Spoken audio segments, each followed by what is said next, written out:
You know the people paying the price for the new South Africa? It's the coloureds in Lavendale, in Mitchell's Plain. It's the black kid in Alexandria and Kylie Cha. Those are the people paying the price. Nothing's changed for white South Africa. And it's the devils you like and the devils you don't like. So tell us why this Mkhwanazi devil is so well liked. Welcome, the first episode of the brand new season. It's been quite a break. Nota called me and is like, you know what, Buddha, we can't be quiet. But since the Madlanga Commission started, since all these things have been happening in the country, we have not been podcasting. And I just wanted to take this opportunity and apologize. But brand new year, brand new opportunities. We're going big this year. I'm very excited for Nota Mondays. I'm very excited for my brother Nota because today we've got a big guest. Today we're with my grandfather. My opa. Ouch. They share a birthday. You see, my grandfather had the good fortune of departing on my 9th birthday. So that's the 20th of March, 1999. But he came onto this world the 14th of June, 1909. That's the same day as Trump. I'm just putting it out there. Well, you're half the grandfather, I guess. So you were born 2 days before Hector Peterson became a world news story. Tell us about that. Oh, sorry. Let's do justice to the intro. This is not just an ordinary guy, guys. He's the president of the NCC. You guys would know. He's the president of a political party. He's the member of parliament. But I think for the purposes of today's conversation, he also sits in a very interesting cluster or committee in parliament. It's a POC, right? Police oversight. Yeah, Police Oversight Committee. The Police Oversight Committee. That's what it's called. Yeah. It's not the security. It's not the security cluster. No, that's another one. Okay. Police Oversight. That's the security committee. cluster is the ministry within the security. It's like all the ministers within the security side and all the other. It's correctional services, police. Yes. Justice. That forms the security cluster. So this committee is the one that's headed up by Ian Cameron, right? Yes, sir. Yeah, okay. So Mia, I sit here as a mere South African that doesn't know what's going on. So even when the conversations happen, Nota is too intelligent. What I love about Nota is always able to bring me along and school me and educate me. I don't like sitting with such intelligent people. You and I are the same. We're street smart. People say it's intelligence, it's just street smart. So when you guys are having a conversation, please do bear in mind that there's people like us, ordinary South Africans, that want to learn from you. And also, I think I would like for you, when we're getting into these conversations, they've gotten so confusing for a lot of South Africans. Who's who? What's going on? What are the reasons? A very deep conversation that we don't know about, and we only grab the little clips, viral clips that trend. Hey, the Woolworths bag, this and that. Hey, he said this. Hey, he said that. But we don't really know what's going on. And I hope that today will give a bit of a light as to what has been going on in the country. Yeah, so back to that question. You were born 14th June, 1976. 2 days before the uprising. Yes. I was born for this. Tell us about that. You know, this country's forgotten. This country's forgotten where it all started. The 1976 riots started in Wentworth in Durban. A young man called Keith Joseph, brother to my inherited uncle Lenny Joseph. This young man took a rocket-propelled grenade and fired it at the refinery. And the fuel refinery. Yeah. And that sparked everything. But this country's also forgotten that it was the Western Cape that shook this country. Cape Town in particular. Bonteheuwel in particular. That young Actually, how do you say it? Is it Bonteheuwel or Bonteheuwel? Well, you know, I'm trying to get in with white people. Bonteheuwel, man. Okay, yeah. At any rate, that young colored men took the streets. Yeah. To fight for our collective freedom. In solidarity with our black brothers. This country's forgotten. It's a great injustice. The treatment of young colored men by this government, it rivals anything the apartheid government did. True. It's just a lot more subtle.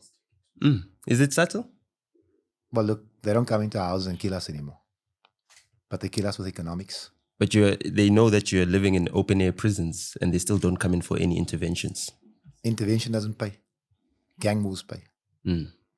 I actually said something earlier. I think you weren't there at the time. I said, you see that SAPS is cleaning out the top of the criminal underworld in Cape Town. They're cleaning it out. The gang bosses are locked up. But you know what these gang bosses all have in common? They've got business aspiration.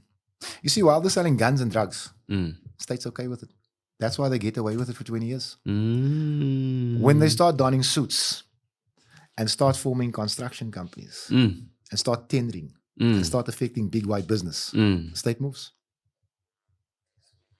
Poison us, that's okay. Shoot us, that's okay. Don't touch white capital. Government's going to come for you.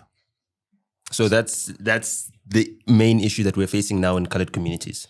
State-sanctioned genocide against colored youth.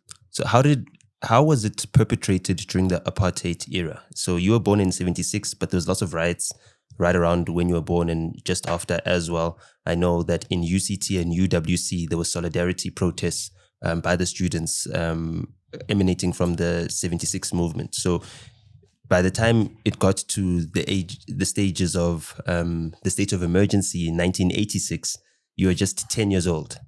So how was a 10-year-old Fidel Adams in the Cape Flats growing up, and what political awareness did you have at such a young age?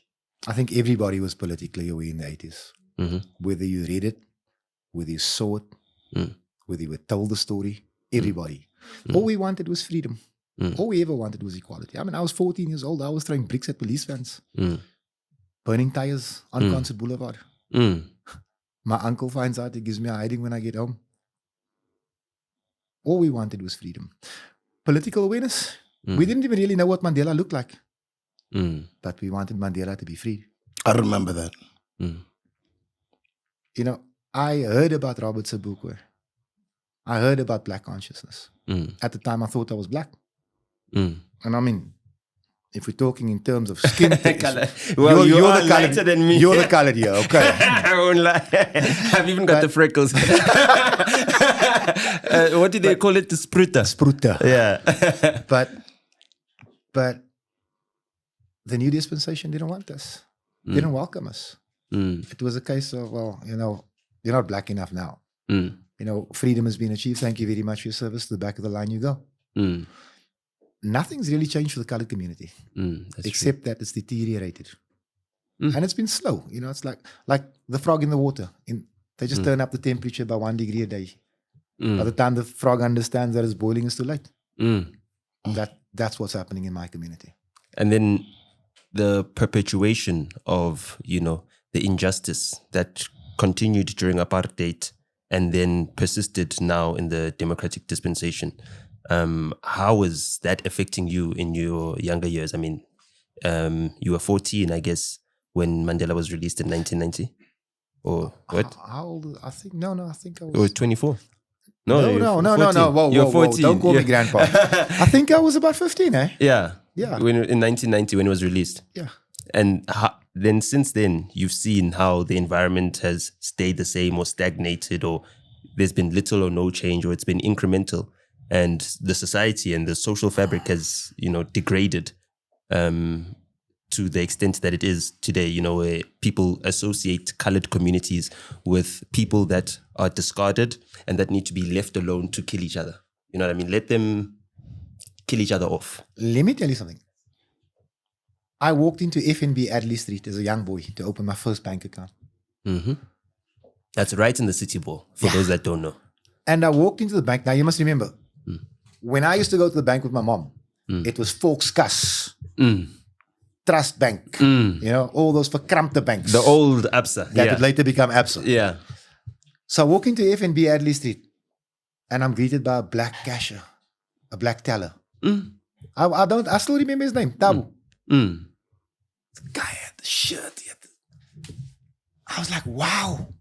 I'd never seen a black cashier, a bank teller before. You must remember at that time, to people like you and I, to work in a bank. How you made it. Yeah, that's true.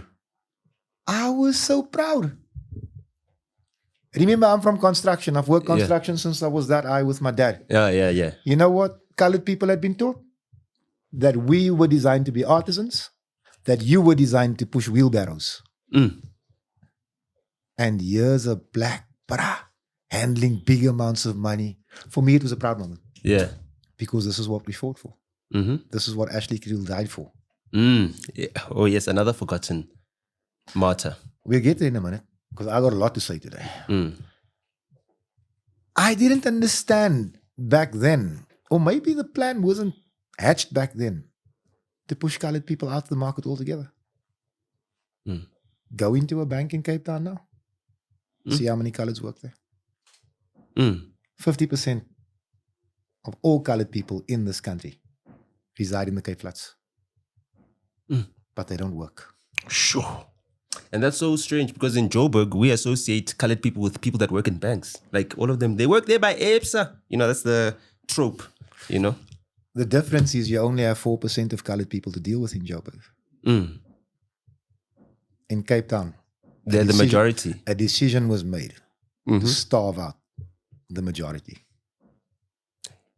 Can I maybe suggest or suppose why that might be? Government hates us. Well, in that, but I think the colored community are a greater threat, especially in the Western Cape, not only with their superior education, exposure to literacy, exposure to, you know, economic opportunities based on the fact that they speak either of the two most economically valuable languages in English and Afrikaans. So if you put those colored people in positions where they can ascend to power, like we now have a colored lady that's CEO of Woolworths. We have a colored lady that's CEO of Clicks Group, you know, just a few more of those colored ladies up there, and all of a sudden, the coloreds have the power because they're a threat in that environment and they can bring each other up. But whereas in Johannesburg, even if you put a colored person as CEO, they've got very few other coloreds that they can bring into the system and into, you know, the levers of power. So it might be politically convenient to keep colored people out, especially in the Western Cape, because they've got the potential to build a base and they've also got the numbers. Well, an economic base, not what just... you just said, it would have worked 20 years ago. Because 20 years ago, we would have expected that to happen. But remember, 20 years ago, Jimmy Manye, then Director General for Labour, said there are too many coloreds in the Western Cape. They need to relocate. He's telling us to leave our homes. Now imagine such a statement had been made in KZN. There's too many Zulus. You would have had a riot on your hands. But colored people being as accepting as we are, except when it comes to our own beef, they just accepted it. What happened since? And you mentioned school and better education. Have you tried to speak to a colored mother trying to get a child into primary school in Cape Town? Okay, not in Cape Town. That's impossible. There's thousands of children that are not getting school opportunity. Forget work opportunity or economic opportunity. The opportunity to read, to socialize, to learn from each other, to pick up infections so your immune system can get stronger. It's denied. Eat each other's snot. I'm a member of parliament now. I never did that. It's denied because this determination to stunt our growth, it's proven, it's there. You know, in 2017, I shut down the Department of Labor. Where is this? In the Western Cape? Oh, Mitchell's Plain. You know why? They advertised 48 positions for 48 client services advisors at the Department of Labor in Cape Town. And they didn't accept a single colored. 1,000 and odd CVs were piled. You know where it went? Into a dirt bin. The Human Rights Commission did an investigation. They gave us a watered down report, but they confirmed that the Department of Labor had discriminated against colored people. Now, if the Department of Labor, the custodian of employment equality, equity, is in a position to tell my people to get stuffed, what does that tell you about everyone else? Walk into a police station in Cape Town or in the Western Cape. Go and find a colored policeman. You're going to look for it. You'll find it, but you're going to look for it. Now, I ask you a simple question.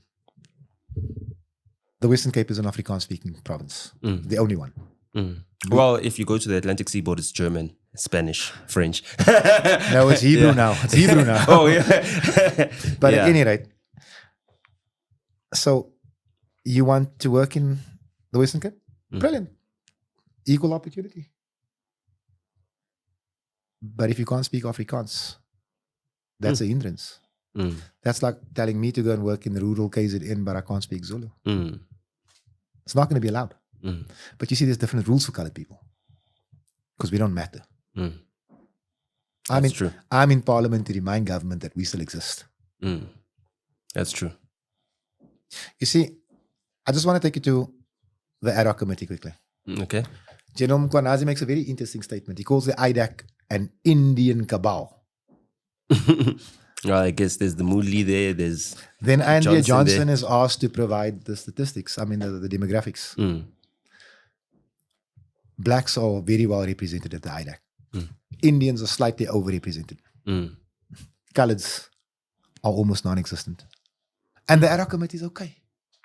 You know, we've just questioned the demographics, man. Are there too many Indians there? The question's been asked. And then she says, no, we're actually almost representative.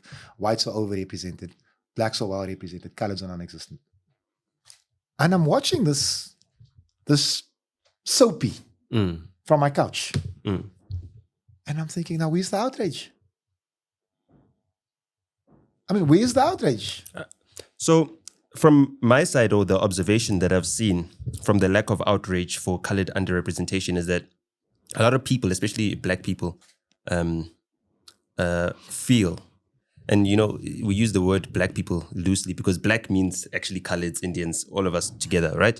But for the non-mixed race black people, they feel like colored people had a leg up in the past, right? And there needs to be some sort of redress, which then puts black people who are not mixed race ahead, puts colored people slightly behind, puts Indian people right in front of white people, and then white people obviously last and least in that system. So when people hear that, oh no, colored people are underrepresented, they're not the priority group in terms of representation. But when we actually look at what is fair, they are underrepresented in terms of actual numbers, and therefore they are a minority group, and therefore they should be a priority group when it comes to representation because they are least likely to be represented, if represented at all. Okay. I could answer you in 15 different ways, but I'm going to choose two. First of all, we are not a minority group. We're the second biggest race group in the country. Second biggest cultural group in the country after the Zulu. We are not a minority, but we're treated like one. That's number one. Number two, colored people had a leg up under apartheid. You'd be stupid to argue that. But colored people were saying, hold on a second, the decent housing that you're providing, the almost decent schooling that you're giving us, the tertiary education you're giving us, the guarantee of jobs, because it was there. We're prepared to sacrifice all of this in solidarity with our black brothers. That's true. That's what we did. That's true. That's We gave this country Busak. That's true. Alan Busak. The great Alan Busak. And then we put him in jail. Yeah. That's a sore point for me. Because I can point out about 5 or 6 people that sit in parliament with me that should have gone to jail. Instead, we chose to send I mean, we have the whole entire Zondo Commission, Right, I'm not gonna talk and about not even charges have been laid. But then also, I also want to talk, because we're talking about the leg up the colored people have. But let's be honest. The creation of Bantustans was a crime. We can agree on this. Yeah, well, yeah, it was a crime, yes. It was a crime. Yeah. But in those Bantustans, you had a police force of your own, Yeah. a government of your own, a health system of your own. Crappy, but it was there. Colored people never owned an inch of land because we were thrown out of Dido Valley, prime real estate, Constantia, the best real estate, the Atlantic seaboard, Claremont, all those Lani areas you and I can only drive through. We were dispossessed and we were given ghettos. My black brothers and sisters own land. Lots of it. Coloreds own nothing. crappy little council housing that most of us rent. So yes, we were given a leg up under apartheid. But the history of this country did not begin in 1948. That's true. Under colonialism, we were the most oppressed group in this country. And that's evidenced. And nobody talks about it. You know what gets up my nose?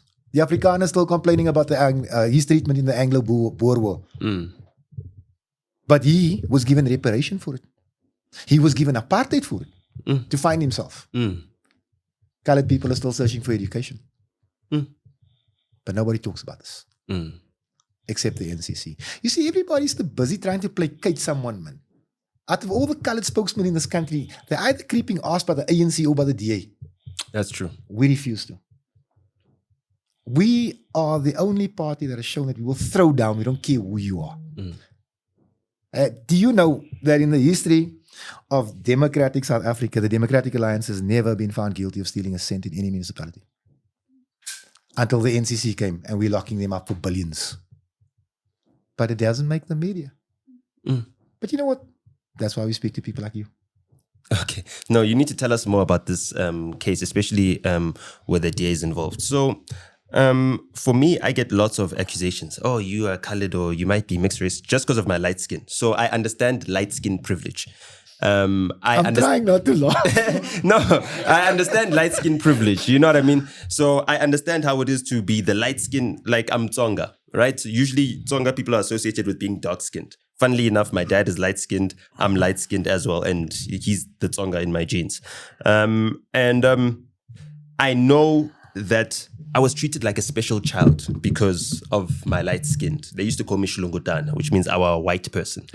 You know what I mean? Or our boss, our little boss. So I got treated like that. Umlungu. Yeah, Umlung.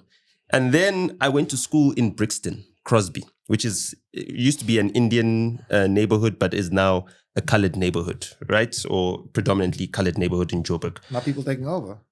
Yeah, taking over. So there's a school opposite the school I went to. I went to a school that used to be called DF Malan. It's now called Rauko. And then there's a school right opposite it or down the street. It's called Furintu. Now, the way in which we lived within that neighborhood is that we always knew that the colored guys are dangerous. Never touch them. Don't look at them in the eyes when they walk past you. You know what I mean? A friend of mine once got stabbed in the thigh for looking someone in the eye. Yeah, and then the principal in Afrikaner. I'm going to apologize on behalf of colors anyway. No. He was at the wrong place at the wrong time. And our principal, actually, Mr. Frazen, a white Afrikaner, closed the gate when the colored bras started descending on our school. And he was caught outside the gate and, the principal wasn't going to intervene. So we've always had this fear that was built into us of colored people. And because of how I look, I had lots of friends who were colored, or I was treated as if I was like one of the colored bras. Massacre. There's this one brilliant guy, yeah, and I hope he won't be mad at me for saying his name. His name is Waid Swales, colored bra. When I met Waid Swales, he was 3 years older than me. I think he was in grade 10 when I was in grade 8. I thought, typical colored guy that I've seen, right? Or what I've been presented as a colored guy. That guy was top 10 in our school throughout his high school career. And I think he was top 3 by metric. He's an actuarial scientist. Brilliant maths boffin. If you ever met him in high school, you'd think that he's straight off the Cape Flats or, from Westbury, gangster, thug. It only after we left high school that I realized that he had to be tough in the exterior because of the environment that he grew up in, which didn't allow a young colored bra to be in the neighborhood and be a maths buff at school and be a smart guy and, be intelligent or look as if he can get out of this situation. He had to act as if he's going to be stuck in the hood forever, his entire life. You understand? I had a relation to the way in which he felt because I had like a similar upbringing in that I was a suburban black kid. And when I was in the hood, I needed to act as if I wasn't suburban. I needed to, camouflage myself. Now, you've got your guys like your Waid Swales who need to camouflage themselves, right? And then you've got this opportunity of this democratic South Africa. And then you've got the environment that colored people then come up in. How then are we expected to see people that stand up and represent colored people in general, right? That are intellectuals, that are revolutionaries, that aren't the guy that you need to be when you're in the same colored hood where you need to be feared to keep people off you or to keep from being challenged. How is that ever supposed to, be an archetype of the type of colored young man that, the townships can produce? Okay, so when we signed these trade agreements with China, we put virtually every colored mother on the Cape Flats out to work. From Salt River all the way up to Woodstock. That's textiles factories. That was textiles factories. Everyone's mother worked there, mine included. Then with the 2010 World Cup lie, they killed the construction industry. I'm an artisan. Everybody I know was an artisan. Every uncle I had was an artisan. My father was an artisan. My dad was in construction, and that was the year his business fell apart, 2010. So when you take away our ability to earn and provide, what do you think happens to the family network? It's like what they used to do with the miners during apartheid. Father goes to the mines, mother needs to raise. The fabric of the family falls apart, and we degenerate, for lack of a better word. The only way we're going to fix that is if we open economic doors for the colored people as well. I'm not saying exclude anyone. I'm saying include us. That's all I'm saying. Makes me a racist, a colored nationalist, a hater of blacks, a hater of whites. Well, a self-hater if you're a hater of blacks. Yeah, essentially. And unfortunately, because of my colored line and some white rapist in my line 300 years ago, it's self-hate when I hate whites as well. So, did I strike a nerve? No. Reality just set in. Continue, bro. Continue. So for me, it's, you know what? The colored person is the unwanted stepchild of the new dispensation. That's what it is. This country hates us. And I'm not saying blacks hate us. I'm not saying whites hate us. I say the system hates us. But also, isn't it the reality of the colored existence something that is to be ashamed of? As a black person, I feel ashamed that as a black man, I wasn't able to protect the black woman from the colonizer who came through to rape and pillage and, create Griqua land and to try and mix breed my people. And as a white person, I'd feel ashamed if my ancestors were guilty for the rape and pillaging. So on either side, you've got mutual guilt for the fact that colored people exist. Isn't that more guilt than hatred? Aren't they just rejecting something that they feel responsible for bastardizing, and yet at the same time feel like... I guess they feel responsible for bastardizing the colored person, but at the same time, they don't feel the same type of responsibility. Whereas the white people have the paternal relationship and the black people feel like they are victims of colonialism. In my 49 years on this earth, I must have met 5 people who feel sorry for apartheid and the effects of it. 5 white people. No more. Can't be more. As a matter of fact, you still have some of these dumb bastards like that auntie with the Botox lips. That tells us that we should appreciate what colonialism did for us. Oh, yes. But that's not the point. The point here is simple mathematics. 3 boatloads of white people could not have created a race as big as we are. That's true. My people have been practicing non-racialism long before it became fashionable, Buddha. You know the Batavian slaves? No. The Javian slaves? Yeah, well, from the Java, ones the stonemasons that built the castle, that built this country. Yes. The guys who did all the land reclamation that made sure that Cape Town City Ball is like a city and a town, because this is an intelligent man. Because that was all water before. I don't meet many intelligent people. Those slaves, thousands of them, came here. They married the Khoi woman. And then, of course, the Dutch, the French, the English, the Scottish, they played their role. And then, of course, our black forebears, they had it all. It's not as simple as whites came here and created coloreds. Like, how many white guys could have been on those boats? 300 maybe? Like, how much testosterone's pumping up in there? It's impossible. And again, this is how my history has been stolen. You know, Black South Africa, especially on Twitter, they make fun of the gap that is fashionable in the colored mouth. Oh, the fish gap. That's what Fish you call gap. it. Yeah. Passion gap, fish gap. I don't know you. Even, well, it's not just colors because all my family in Langa also have it. No, it's become a fashion, but the history behind it, the extraction of your front teeth, so you couldn't make the click in your language. No wonder. That's how they robbed us of our language, kuku kabab. That's why we speak Afrikaans. It's not just about Zayo Mas. It doesn't quite work that way. Now, this is the history that's not told. This is the platform we are not given because we are nothing. And also, you have to be politically correct not to offend the black majority. I don't have time for political correctness, but if I step thank on your goodness toes, for if I that. step on your toes, it's probably your fault. I say it like it is, and I don't make many friends because of it. Like I say, I'm not here to creep up anyone's ass. Not the ANCs, not the DAs. That's very difficult for a politician to do. How do you expect to have a party that is thriving if you're not willing to placate for votes? Spent my life pissing people off. Why should I stop now? Well, I mean, you pissed enough people off to get you into parliament, so at least you've got that right. But like, how do you expect to continue along the ideological line that you're on, right, and then still garner support? Because I feel like there are some colored people who get a little bit turned off by anything that's ultra colored, or let's put up the colored race, because they feel like it's excluding other races and it's not really about representation more than colored dominance. Okay, so here's where I'm at. I'm not ultra colored. I'm just colored and proud. And if that turns people off, I'm a big admirer of the Zulu people. I've said it many times. I'll say it again.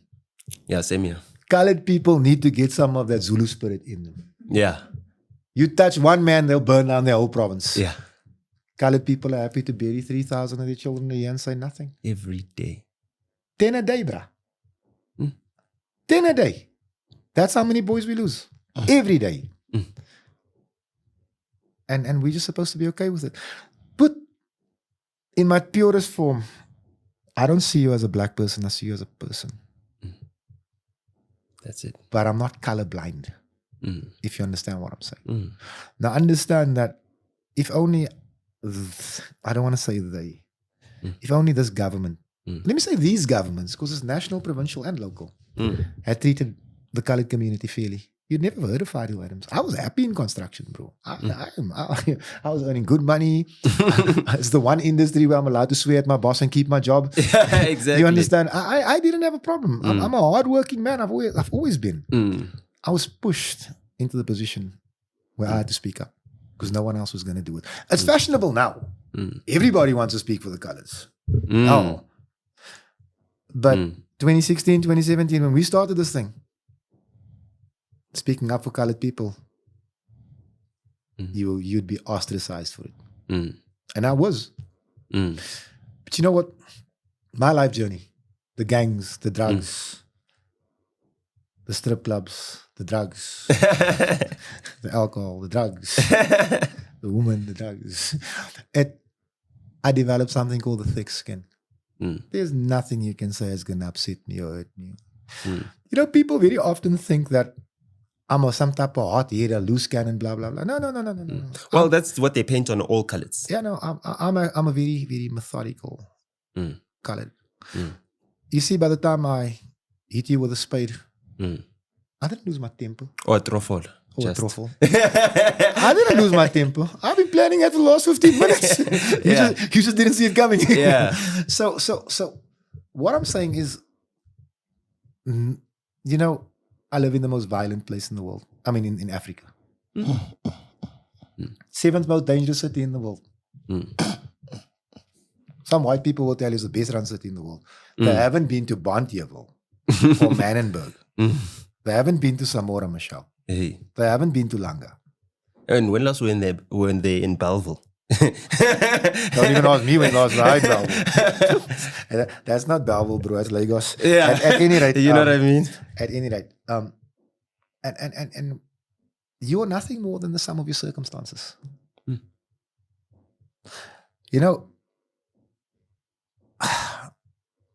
I was encouraged to read. I read a lot. I don't read a lot anymore. I simply don't have the time. But you know what? outside of my home, I was encouraged to learn how to Tshabalala. I was told that the only maths I'd need was 262728. There you've got your PhD. I was told where to stab a man if I didn't want to kill him, but wanted to hurt him. That's my education. Necessitating, which it doesn't hit the stomach or. There's a few places, but we won't talk about that now. But at any rate, so when people see me and they expect a John Steenhuisen or a Thabo Mbeki approach, I don't have one. There's only one version of me. I don't have a different set of policies or different set of principles depending on the audience. I got one story to tell. I'm going to tell it. And you're not code switching? Not today. Well, I mean... So is the Cape Flats...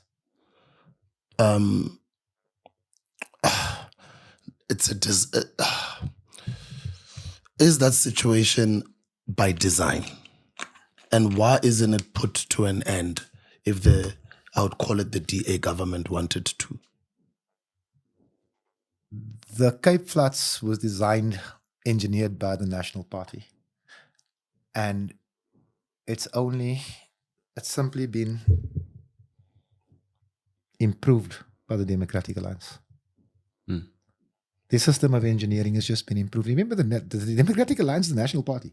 You can't separate the two. Just streamlined. Yeah, it's just streamlined.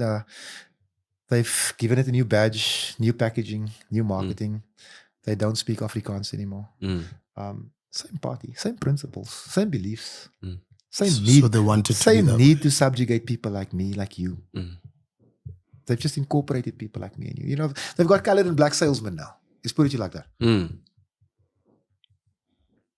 And how do they end up coming into the communities without any sort of resistance, I guess? They're scared shitless, man. Excuse me. As a colored person, I wear DA and then I still go into my community and expect people to respect me. How is that possible? It's very easy. You got food parcels.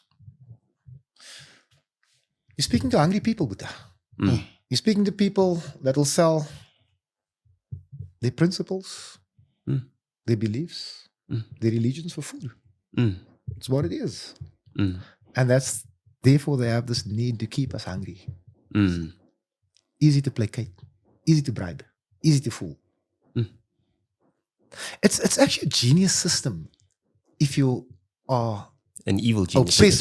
If you are oppressively inclined, it's a genius system. I mean, these people have thought it out. They've put, I tell you now, it's Verwoed. Let me tell you something. Even before him. Let me tell you something. You have to respect Verwoed. Think of him what you like. I mean, I firmly believe he's burning in hell. Probably. I'm partial to that. I guess I'm a sympathizer to Verwoed because of his anti-establishment inclinations and the fact that the Oppenheimers were the ones that killed him. Don't make me come over this table now. But you have to respect Verwoed. He claimed to care about his people. He said he'd put his people first. He didn't give a damn how he got there. And he did it. He's given the Afrikaner a 200-year head start on all of us. No matter what BEE you bring, no matter what laws you bring. And you know what? He's taught him to moan. Oh, these people can bitch. They complain in the morning, they complain in the afternoon, they complain but they got nothing to complain about because nothing's changed for them. You know the people paying the price for the New South Africa? It's the coloureds in Lavendale, in Mitchell's Plain. It's the black kid in Alexandria and Kailicha. Those are the people paying the price. Nothing's changed for white South Africa. They still go to the best schools. Still hold on to the management jobs. Still control the finances. Still make the laws, irrespective of what happens in Parliament. And now they've got an unlimited supply of cheap labor from our neighboring countries to displace the coloureds in the Western Cape. And 6 ministries to go with it. So now if you're a coloured child, you need to learn how to speak Shona so you can speak to your colleagues if ever you get to work in the Atlantic Seaboard and the hospitality industry. Let me tell you something. One or two things happens in this country in the next 5 years. Either a coup d'etat or an uprising. It's either going to be a military thing or it's going to be a civil thing. But this country can't take much more of this. It can't. And it shouldn't. I mean, South Africa is not poor. Why do we have poor? I agree. Remember, I told you that earlier this year. Why do we have this level of poverty? To enrich a few, the connected few. Something's going to happen. And I can't see myself standing in the way of it because this injustice, it's sickening. You know, when you drive through a place like Samora, where the potholes are the size of a stable and 300 mil deep, you can actually fish in that pond. And the sewage is spilling in the streets in Montrose Park, and you ask yourself, why? Why? And then you understand why. It's because we asked for it. Because we vote that way. But I tell you now, a braver man than me is going to stand up in the next 5 years. And he's going to call something that the people that run us, they're not going to like. The day's going to come when the poor are going to eat the rich. Those high walls won't keep us out. And when I say us, do not think because of my well-discussed salary that I regard myself as anything other than poor. I still live in my old house. I still hang in the same wood. I still do the same charity work I did 5 years ago. Let's say we divide that salary of yours by your family members. I'm just saying, is that like one of the main salaries? Aren't you having the biggest salary in your family? I probably have the biggest salary in the history of my family. So let's divide it amongst them now. No, it doesn't even go there. It goes into the community. Well, I mean, I'm just saying, like, let's say someone is now making an assumption on how much you're earning, and they're seeing you as, okay, a Cape Colored Congress, you know, parliamentary leader, earning whatever in excess of R1 million a year. 1.4 million, Buddha. 1.4. Now, young ladies, you let them here. yeah. And then whatever you take that tax, we know as black people, as colored people, or as people that are not white, that our salaries, whenever we earn money, that's our family salary because our families depend on us as breadwinners. Putting you in a breadwinner position, a 1.4 million salary will never make you anything other than a poor guy that makes some money. That's the absolute truth. And you know what? Colored people have not learned to clap for each other. They haven't. You want to see the most jealous, I'm telling you, jealous community ever. And I mean, I'm not talking about all of us. I'm talking about a significant amount. You're not supposed to thrive. We hate success. You start a business and it succeeds. Someone, trust me, there's a handful in your circle saying that you're busy with something else. This is probably a front for drugs or human trafficking or God knows what, but it's just there. You know what that's about? It's a lack of education. Because your turn will come. You know, but we started this thing in 2016.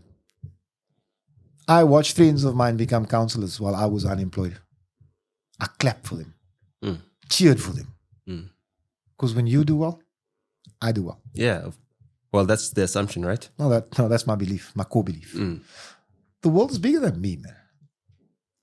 And you know what? I'd like to see all of us succeed. Like, we need to stop racing each other, man. The only race you're in is against yourself. My people, they're just taking very long to get there. But you know what? You got this stupid influence. Oh God, I hate TikTok. TikTok has created people with chips on their shoulders because of worthless likes that have a whole lot to say. I'm sure you get you receive your fair share of hate. I mean, for something that you worked for, something that you sweated for, sat up how many nights? Sacrifice, got stuck without petrol on the way from the club. It's there. It's there. But this is what they don't see. They only see Cebu, brand new car, 2 cell phones. The hate we have for each other is instilled by us. It's instilled in us by the same system that we're fighting. But too few of us are fighting. But I tell you again, I'll put money on it within the next 5 years. A really brave man is going to stand up and he's going to say enough of this. And this country is going to burn. Now, let me tell you something, my brother. I'm in love with my country and its people, the good and the bad. Mm. I don't want to see it burn. I don't know if I share that sentiment. You want to see it burn? I have this argument with my family a lot. Usually with my sister. She's educated. I'm not. I'm a dropout. Yeah, As a man, as a man, you have to raw dog life. You know what I mean? You have to, with a matric, I can do it. Not to, diminish anyone's educational achievements, but I feel like too many of our educated brothers and sisters, they want to keep up the pretense. You know what I mean? When we all go to your graduation ceremony and all of us are poor and you've got the nice job and our lives are now based upon celebrating you each and every single milestone that you have, even though more and more of us are being born into the family and being left behind. The poverty grows, the gap grows internally within our own family, from the highest earning person in the family to the person that gets shouted at when they take too much ice cream out of the fridge because they don't have a job, I feel like all of it needs to burn so we could imagine something new, It's just that unfortunately there will be casualties, but we're losing 70 men a day. You know what I mean? We're losing 10 of those colored men. And out of them, out of a population of 5 million, Out of an area that comprises 6% of the country. Imagine we're that. losing 10 of the 70. So why not let the country burn if already we're losing so many of our brothers? Here's where I'm at. I was with you until KZN burned. And I looked at the loss of life. I don't care about the system. Burn the system. I don't care. Burn it. I don't want war. And trust me when I tell you, I'm equipped for war. Make no mistake about it. I just don't want it. There's so much that we can lose here. But there's so much we can win. There's so much we can gain if we just get it right. And when I say we, I'm not talking about those fools sitting up there in those high offices. I'm saying we, us on the ground. If we get our act together, if we start working together, if we start doing what we're supposed to do, we can change the trajectory of this country. Because I can tell you now, it's not going to last 10 more years. But how long does it take to change the trajectory? How many years does it take to do that? How many people do we lose out, or how many people lose enthusiasm for the movement because it takes so long to actually materialize some form of change? 1 million real men. And we can change it in months. Now my question to you is, where are the real men? I went to Joburg in 2017. Young Nathaniel had been shot by a policeman. Nathaniel, Julius? Yeah, Julius. Yeah, Nathaniel Jr. But I just want, 2017, I go to Johannesburg. I fly up here, myself and Randy Nell, good friend of mine. He's a counselor in the Drakenstein area. That's by Paul and them. Yeah. So Nathaniel had just been shot, and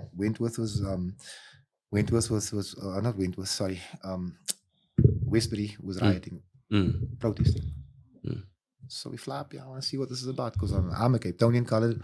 I've never been to Westbury. I want to check out what's happening. I get there. Westbury's been brutalized, beaten up. I tell you, I get there. These aunties are sprue. They're scared of the cops. So I said, I came here to protest. No, but they beat us and they shoot at us. I said to Randy, I didn't fly 1,500 kilometers as a spectator. Now, the cops are standing 15 meters away from us, armed. 2 men closed the road. The commanding officer walked over. He said, sir, you can't do this. I said, sir, I came to do this. He said, sir, but I'm going to have to arrest you. I said, officer, you need to do your job. I'm closing his road. We closed the roads and the protest continued. Show a little bit of heart, South African men. Your children's futures are at stake here. No, forget futures, lives. Imagine. In Bosmont, they sit down underneath the windows. Bro, in Manenberg, they sleep on their stomachs. That's where the men are. None of them are standing up. They're ducking bullets. Families are not sleeping on their beds because bullets are raining through the windows. They're sleeping on the floor. Now, imagine this.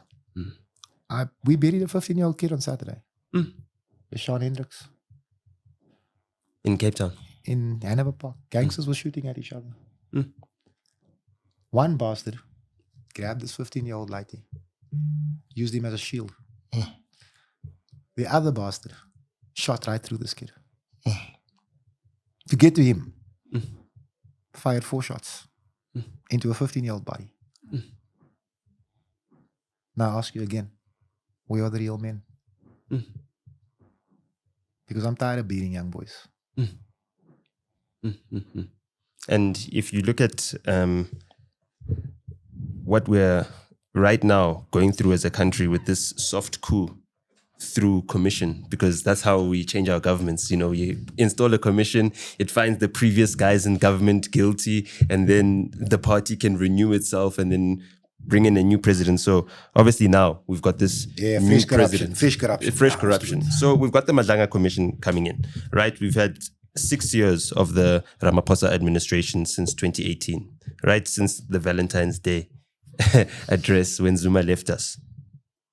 What is, I guess, the results of this new renewal and this new administration that we can say is actually manifesting itself when crime rates are going up, when the murder rate, you know, seems stagnant or growing in some instances, in some communities, it's just shifting.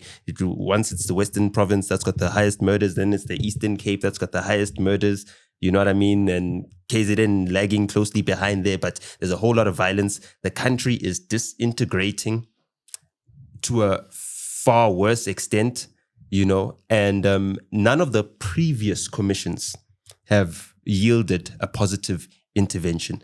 Now we've got this new commission.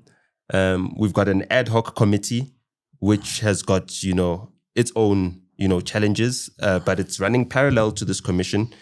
And as South Africans, we are not hearing about any of the solutions that are supposed to emanate from these things. And we come from a place where our trust in the justice system and our trust in the police is at its all-time lowest.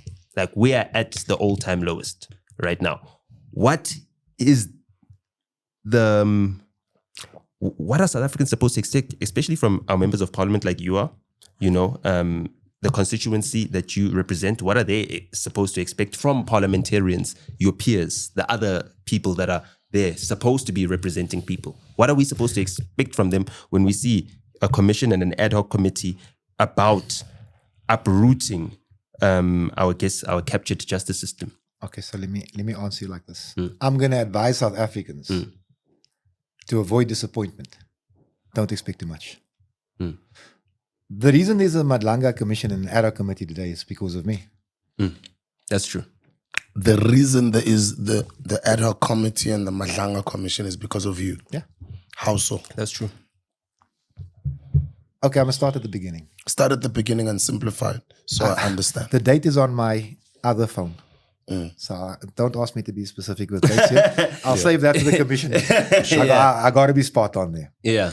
But please walk with me. Let's not disturb him, sure. I walk into my office, I think it was in September of last year, and I see a file under the door, which I thought was kind of unusual because in the passage, we've all got like little pigeonholes there where our mail is supposed to be dropped. So I pick up the file, I open the file, and I read the file. And I read the file. And I couldn't stop reading the file, but it wasn't a thick file. It was like, but I couldn't stop reading it because what I'm reading right here, it says that certain high-level policemen are catching on a world of crap. I walk next door to my colleague Sakina, and I say to her, I got something I can't show you.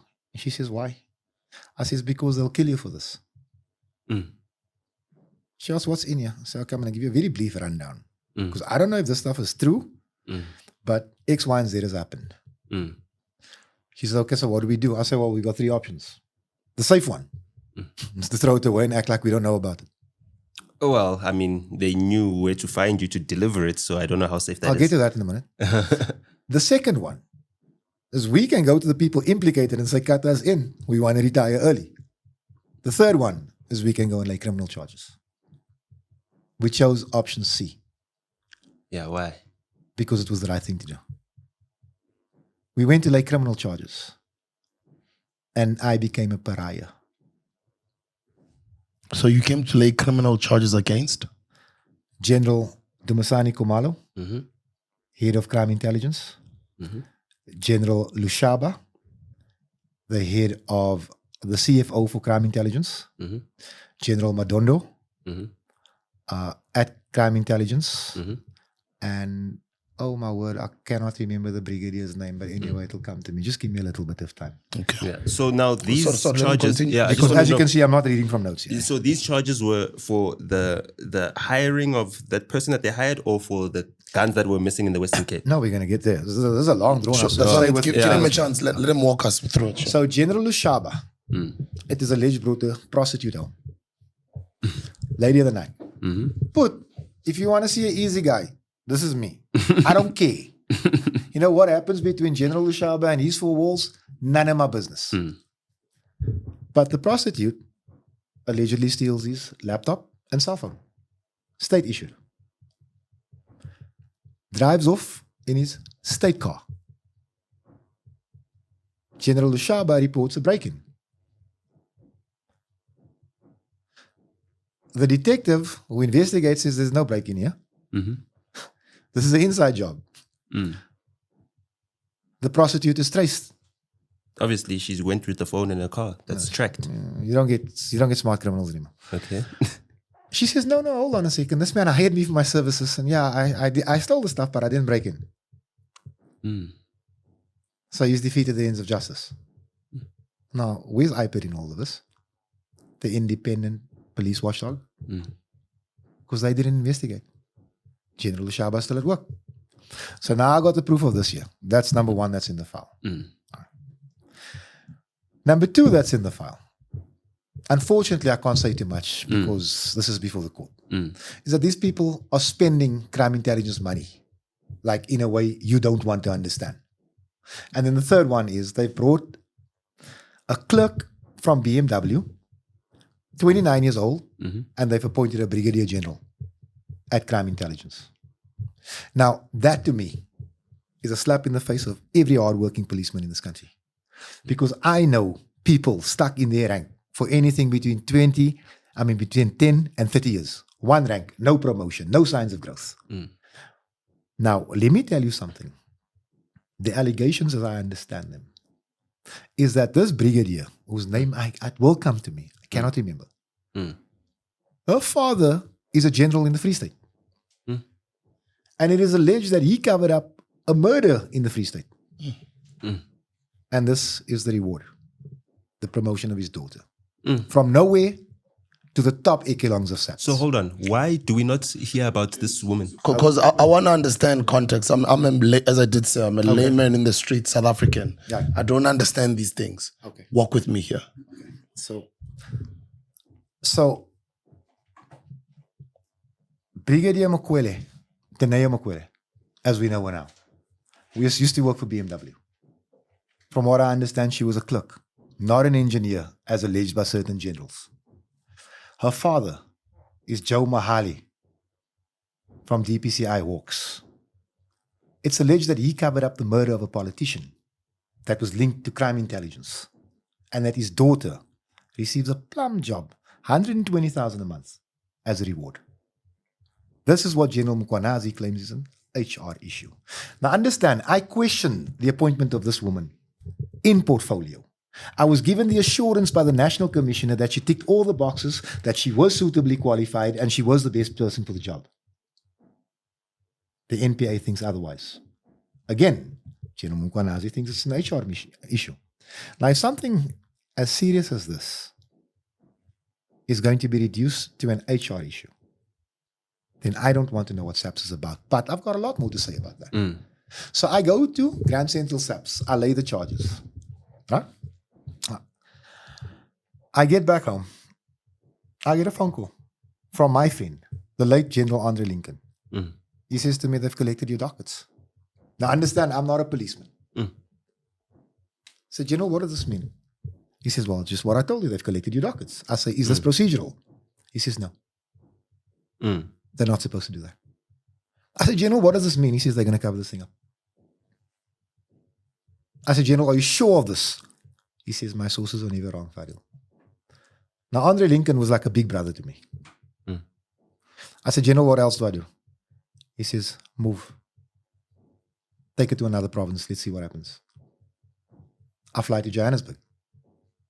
With the same documents. Yes, same. No. I didn't offer documents in Cape Town. Oh, okay. I just gave my statement. Okay. Nice. But now these documents are getting hot. So I fly to Joburg. Give the exact same statement. I go back home. But this time I announce it on social media. I've laid these charges. I get back home. And I think to myself, stuff this, man. I'm going to wait for them to collect dockets again. I write to the minister. Say to the minister, listen, I've laid charges at Grand Central Police Station. I'm told that the documents have been collected. Shouldn't have happened. The minister doesn't reply. This is around November, right?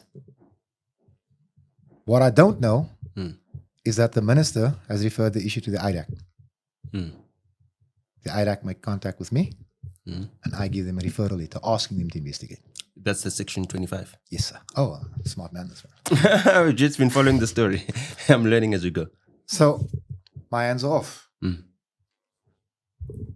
So we're in portfolio. I'm asking hard questions in there. I'm asking about a drug bust that happened in KZN. 100 million rands worth of Mandrax tablets. Not a mention in the media. Not a press release, not a statement. You know, SAPS needs all the good publicity it can get. So you discover 100 million rands worth of Mandrax and you're not going to tell South Africa what a brilliant job you're doing. The National Commissioner was on TV now the other day throwing out alcohol on the beach. Imagine. You discover 100 million rands worth of Mandrax and you say nothing about it. I'll ask this question. I say, here's your case number. What happened? Why didn't you speak to the media? The National Commissioner's response, and I mean, it's all on YouTube. No, we are still investigating. That's why we said nothing. Cool. Last month, we checked that same case number. No mention of drugs. Firearms, though. Was it firearms, though? It was firearms and drugs. The drugs have disappeared, if you ask me. The firearms still there. Firearms are apparently still there. Drugs disappeared. Drugs are gone. 100 million worth. There's no mention. This is in the KZN. This is in KZN. Now, you know why I take this personally? Who consumes the most Mandrax in this country? Well, in KZN, I guess it would be Wentworth. If it's not Port Shepstone. That's Wentworth. Yeah. If you go to Joburg, it's Aldo's, Westbury. And if you come to the Western Cape, it's the Cape Flats.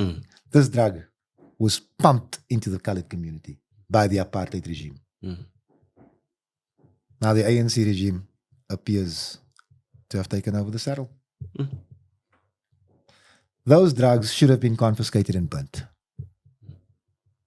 Instead, what we find now is that the case number says that there's no drugs involved. Fortunately, we've got the YouTube clipping where the minister, the National Commissioner, confirms that it was a drug bust on that case number.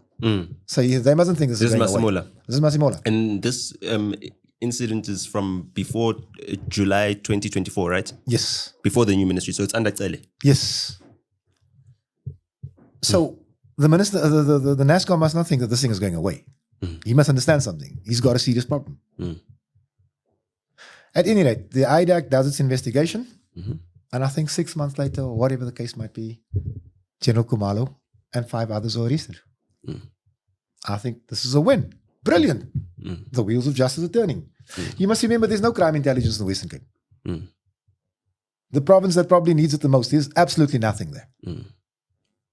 So I'm happy. I'm elated. I'm doing radio interviews. I'm congratulating the IDAC. I'm saying I'm hoping that these people receive a fair trial, and if they're found guilty, the law must deal with them. But the media is saying, hey, why is fair deal causing problems for our guys? Yeah. That's the message. Well, we know they're policemen, so all of them are supposed to be our guys. But it seems like these guys are not just our guys. They're guys for other people. In my view, these aren't our guys. I'm not a judge. Elaborate on that. I'm not making a judgment. All I'm saying is if people are wasting our SAP's resources, which are spread so thin as it is, they're not our guys. And they complain a lot about how thin the resources are spread. Do you want to know how thin the resources are spread? Out of all the under-resourced police stations in the country, 84% of them are found in the colored communities. Let it sink in, guys. Well, I mean, if you look at the murder rate, it suggests... Where the shooting is at its peak, where the resources are needed, they're being starved. Is that willful negligence? It can't be negligent. Well, willfully negligent. Is it a strategy? Is it a Let part me of the give you plan? let me give you Don't lose your train of thought. Please continue. let me give you a colored answer. It's asprisman. That means it's purposeful. So I'm thinking, right, things are happening here. Brilliant.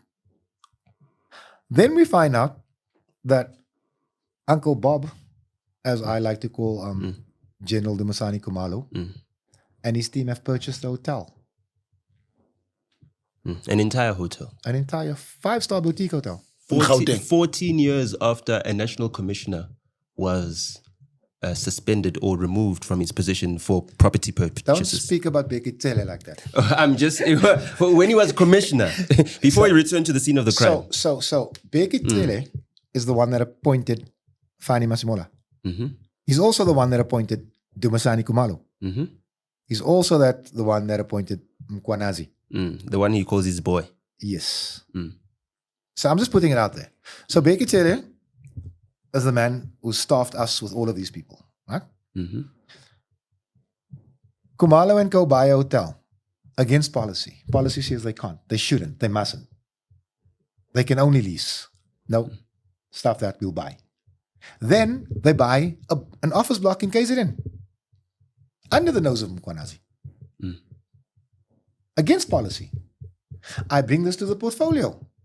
I say this is wrong. But aren't they under national and Mkwanazi's provincial? Yes. So does he have oversight? Can he stop them from buying property if they're under national and he's provincial? No, he cannot stop them, but he can report it. Remember. What did he report? As far as I know, nothing. Remember, he makes a statement at Madlanga. He says, when Bekitele tried to pull me into his wrongful doings, I stayed away from him. When Natim Tetwa tried to pull him into his wrongful doings, he told Jacob Zuma he'd rather resign. But he didn't lay a charge. Remember, he says, when Bekitele says he's a good policeman, he says, yes, he knows I'm a good policeman. He also knows if he catches on the wrong things, I'm going to arrest him. That's what he says. But when it's time to lay charges, he doesn't. The contradictions are so many, but anyway, I'm not here to focus on him just now. At any rate, so I bring this to the police portfolio. I say, whoa, hold on a second, guys. On the 31st of December of 2023, you bought an hotel. Now, I don't know a real estate agency that operates on the 31st of December. Remember the big fuss they made about Senzam Kuno? Is that on the 31st of December? On the 31st of December. Instead of saying yippee, he was busy saying immediately. No, we're going to get to immediately. Yeah. But what I'm saying is, on the 31st of December 2023, you sign an offer to purchase, buying a hotel at an inflated price. Inflated. The price is At inflated. an inflated Yes, price. Yes, sir. Inflated. Is it because you thought no one would be watching? Because the NCC was watching. The commissioner was on leave. Yeah. The commissioner traditionally goes on leave at that time. There's nothing wrong with it. But the hotel is purchased, not leased, at an inflated price. There's nothing wrong with the commissioner going on leave when our borders are supposed to be the most strongly patrolled, when border management is all at the police, where our provincial commissioners, even the Gauteng provincial commissioner, is at the border from the whole entire festive season. The national commissioner, who's in charge of everything at peak festive season when most people are dying on our roads. Okay, you win that argument. I'm not going to fight you. So I'm just saying. what I'm saying is I bring this to the police portfolio. Now, I'm ready to fight because you know what, guys? We need these resources on the Cape Flats. Ian Cameron, he blocks me. Doesn't allow me to interrogate the generals. Doesn't allow me to go after them. We're not talking about this. Masimola flatly refuses to answer. I say, cool. You do you, boo. We know where the police station is. We go to the police station. We lay another charge. It's the right thing to do. 6th of July. The infamous. Phew, boy. This man kicked my wind out this day. General Mkwanazi calls a press conference. Camouflage gear. Rifles behind him.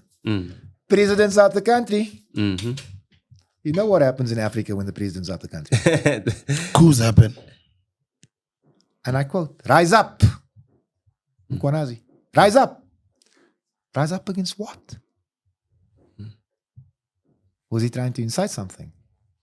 Because that's what I was getting. Now look, I'm not the smartest guy in the room, guys. but I can connect dots. I'm thinking to myself, this man is trying to railroad these cases. This is what I'm saying to myself. You think so? That's what you thought so? Listen to the man. He's got 3 major gripes. 1, the disbandment of the PKTT.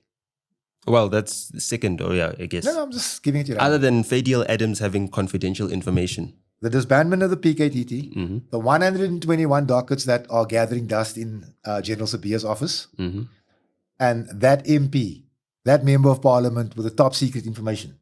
And that's you. That's me. I said to my wife, he might as well have mentioned my bloody name. So I don't mention him.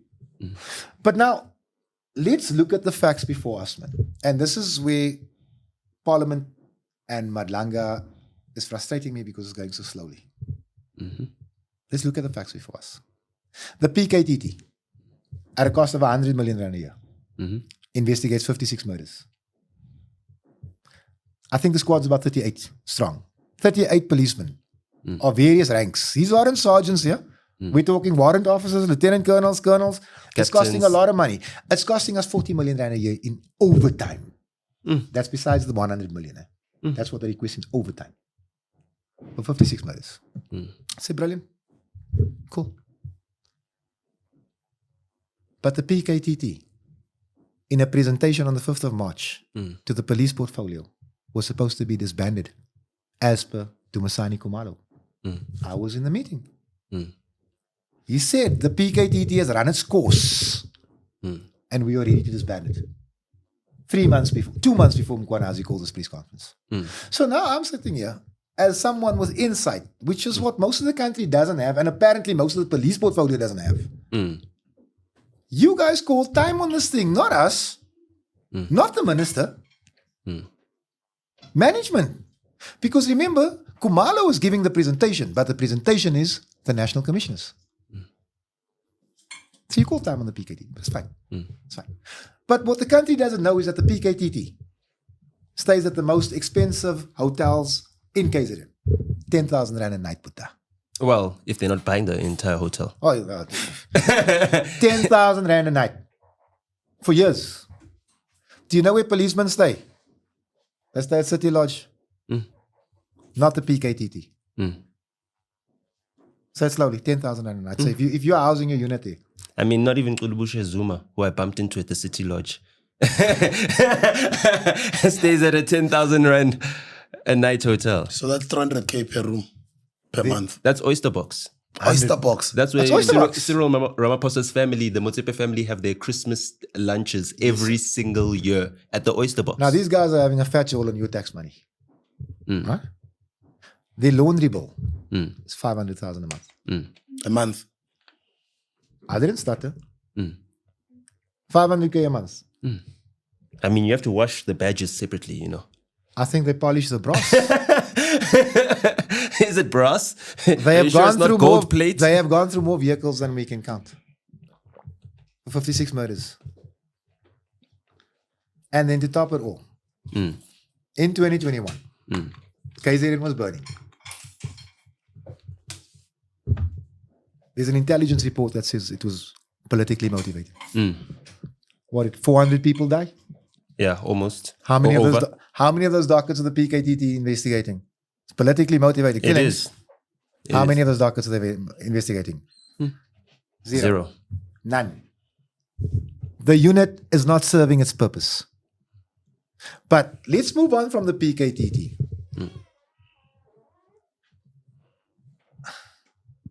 Mkwanazi makes an allegation of 121 dockets gathering dust in General Sabia's office. Now, I'm not here to bat for General Sabia.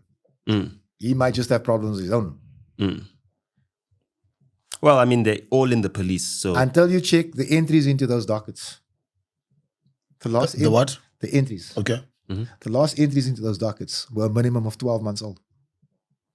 Those dockets had been gathering dust in Mkwanazi's office. And they're gathering dust now in Pretoria because Mkwanazi won't allow them to be released. And when he threw his childish fit and he was offered the dockets back, he said, no, I don't want it. You call it a childish fit. Well, he else? said they were tampered with, I What guess. else do you call it? If I'm serious about doing my job, And my job demands that I disagree with my superior, who was Sabia. And I win that argument. And they say, here are your dockets. He's saying, no, I don't want it. And Sabia suspended at that time. And Sabia suspended it. What do you think was the motive? I think they need to get rid of Sabia. I think they need to get... You see, Khumalo runs intelligence. Masimola is the national commissioner. The head of detectives is not part of their little clique. That is Sabia. You see, if I run detective services, I can accelerate your docket or I can delay it. If I want to deal with you politically, I can assign the best team to it today. If I want to assist you, I'll give it to a rookie who's probably going to fumble the case. How is Sabia suspended on an allegation and Khumalo's at work, charged before the courts? Make it make sense. It doesn't make sense. You need to help us. No, we're trying to figure this out too. We're trying to think. Well, what is the ulterior motive for the uneven-handedness in how they're being dealt with? Stay with me. Okay. This is a rough ride, this one. So Mkwanazi calls the press conference, if you remember.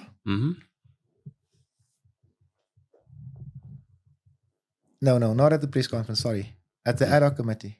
He says he called the press conference because the national commissioner was at the gates of prison. He did say that. The country doesn't ask why. The same national commissioner who gave him permission for that press conference. But The continue. national commissioner who gave him permission to call a press conference, which he shouldn't have called. He says the national commissioner was at the gates of prison, and this is why I called this press conference. But the media doesn't ask why. What is the national commissioner alleged to have done that would put him at the gates of prison? The country doesn't ask why. Mkwanazi knows why. Mkwanazi knows why because he's admitted it. But now, you know where I'm confused? 9 provinces in this country. 9 provincial commissioners. 7 of them don't have top-level security clearance. Say it slowly. 7 of them, yeah. Don't have top-level security clearance. Yeah. Now, top-level security clearance is what you need to be a provincial commissioner.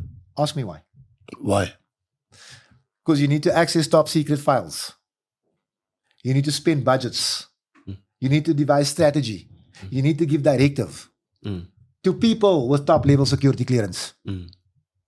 You're not supposed to be in that meeting if you don't have that clearance. Masimola has given us provincial commissioners who shouldn't be in the office. Ask him why, because it doesn't make sense to me. Well, don't you need to be vetted to get security clearance first? 100%. And once you're vetted, your contract says, upon attaining this office, this is subject to me obtaining and maintaining a top-level security clearance. These people are in breach of contract, but they're running our service. And our boys are dying, and our officers are dying. And I'm expected to look the other way. I will not. Dumisani Khumalo is head of crime intelligence, right? His superior in his department is Sibia. Sibia has now been removed because of allegations. Dumisani Khumalo is back. Bail conditions have been relaxed. He's allowed to be back in his office. You are saying that on the 5th of March, he presented to the committee reasons why or justifications why the order that came from the minister to disband the committee should be followed through with, right? Then we are also told that there was an interministerial committee that was appointed for that political killings task team. So by our understanding, if it's interministerial, it means that it's got national police implications, but we are being presented this whole entire story about this political killings task team by a provincial commissioner who doesn't have top security clearance. Explain that. You'd have to ask him to explain it, because I can tell you this. So what's your perspective? The Interministerial Committee was established to find a way to combat the political killings which were mostly happening in KZN. But it is a national competency. It's a national task team. It's been clarified by the CFO who I would think is the ultimate authority on these matters because she signs the checks. She said it's the National Political Killings Task Team, not KZN's. It doesn't belong to Mkhwanazi, as much as he wants to own it. So, in that line, the minister, I would think, would have a big say in the running, not in the running, in the ending of that thing. But remember, Khumalo's made that case for us. He says in that meeting on the 5th of March that in this calendar year, we've only had one political killing task team, one political killing, and the task team is no longer needed. He says it. Mkhwanazi's in the meeting. He doesn't object. As the committee, we are accepting that the South African Police Services top management has had a discussion and they feel that this political killings task team should be disbanded. I'm in agreement on it. In the very next meeting, when Mkhwanazi drops this whole Brown Magotsi thing, I say, it's there, it's on YouTube, Minister. We are in support of you in the closure of this task team in the face of these generals who defy you. It's there. So the National Political Killing Task Team was not only supposed to operate in KZN, but like I've told you earlier, they've been cherry picking their cases. There have been. Yes, they have been. Yeah, to my great annoyance, because there's a lot of cases that personally I feel they should be investigating. I mean, even this new latest DJ Warris case, it seems very political. Let me add on to something. You asked me earlier why Sabia, why the need to remove Sabia. So Masimola is due to retire in the next 2-3 months. So in order of succession, Sabia is supposed to succeed. Sabia is supposed to succeed.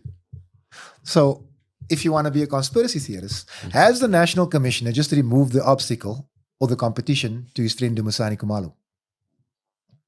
Well, for me, the incentive, if I'm retiring and I know that my hands are not the cleanest, I'd want to ensure that my successor has got my back. I'm just saying. I tell you, this is a smart man. I tell you that all the time. But do you understand where we're going here? Then our friend Mkhwanazi mentions the cartels and the politicians that are protecting these cartels. Who are these politicians? Let's start there. Are they suspects? No. Okay, so just a slight correction. Yeah, sorry. So, okay, Masimola still got up until 2027. Mkhwanazi's contract expires in March now, this year, 2026.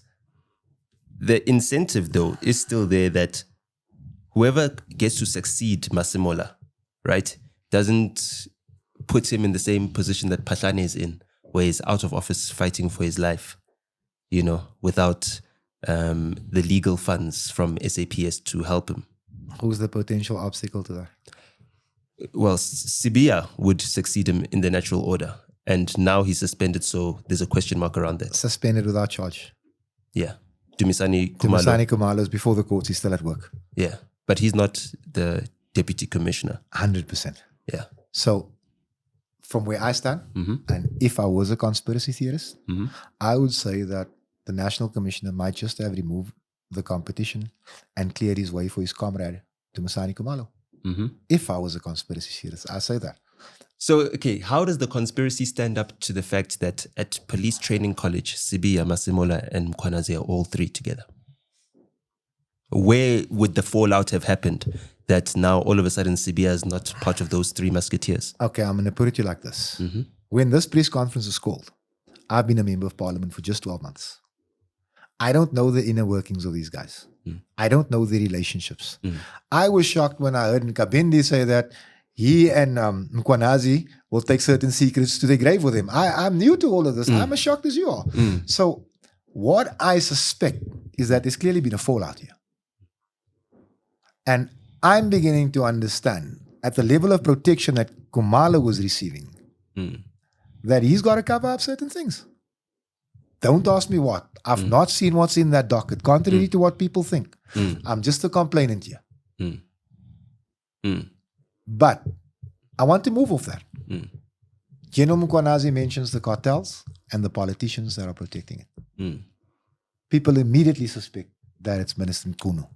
Immediately. That's what I got. That's the feeling I got to whoever I spoke to. Oh, okay. I thought it was unfair. I remember this man being the premier of KZN. I also remember him being one of the cleaner premiers, if not the cleanest. I remember this. But I do remember that my name was almost mentioned in this press conference. So, I mean, I could be I don't have that type of influence, but yeah, you know what? I mean, man's making wild allegations, just go to town. So, I'd like to ask something. Is there a paper trail that proves that you're investigating cartels in KZN? I mean, in Gauteng?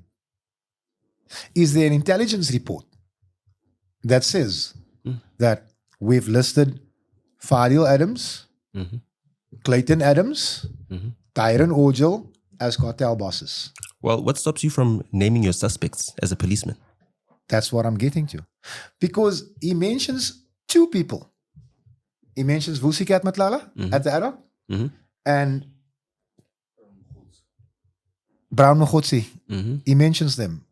He says he can't mention the rest because they haven't been charged yet. You know who he doesn't mention? Tami Marimoto. Who's that? Tami Marimoto is a convicted criminal in KZN. There are allegations that he's one of the bigger drug dealers in the country. There are also allegations that he's friends with General Mukwanazi.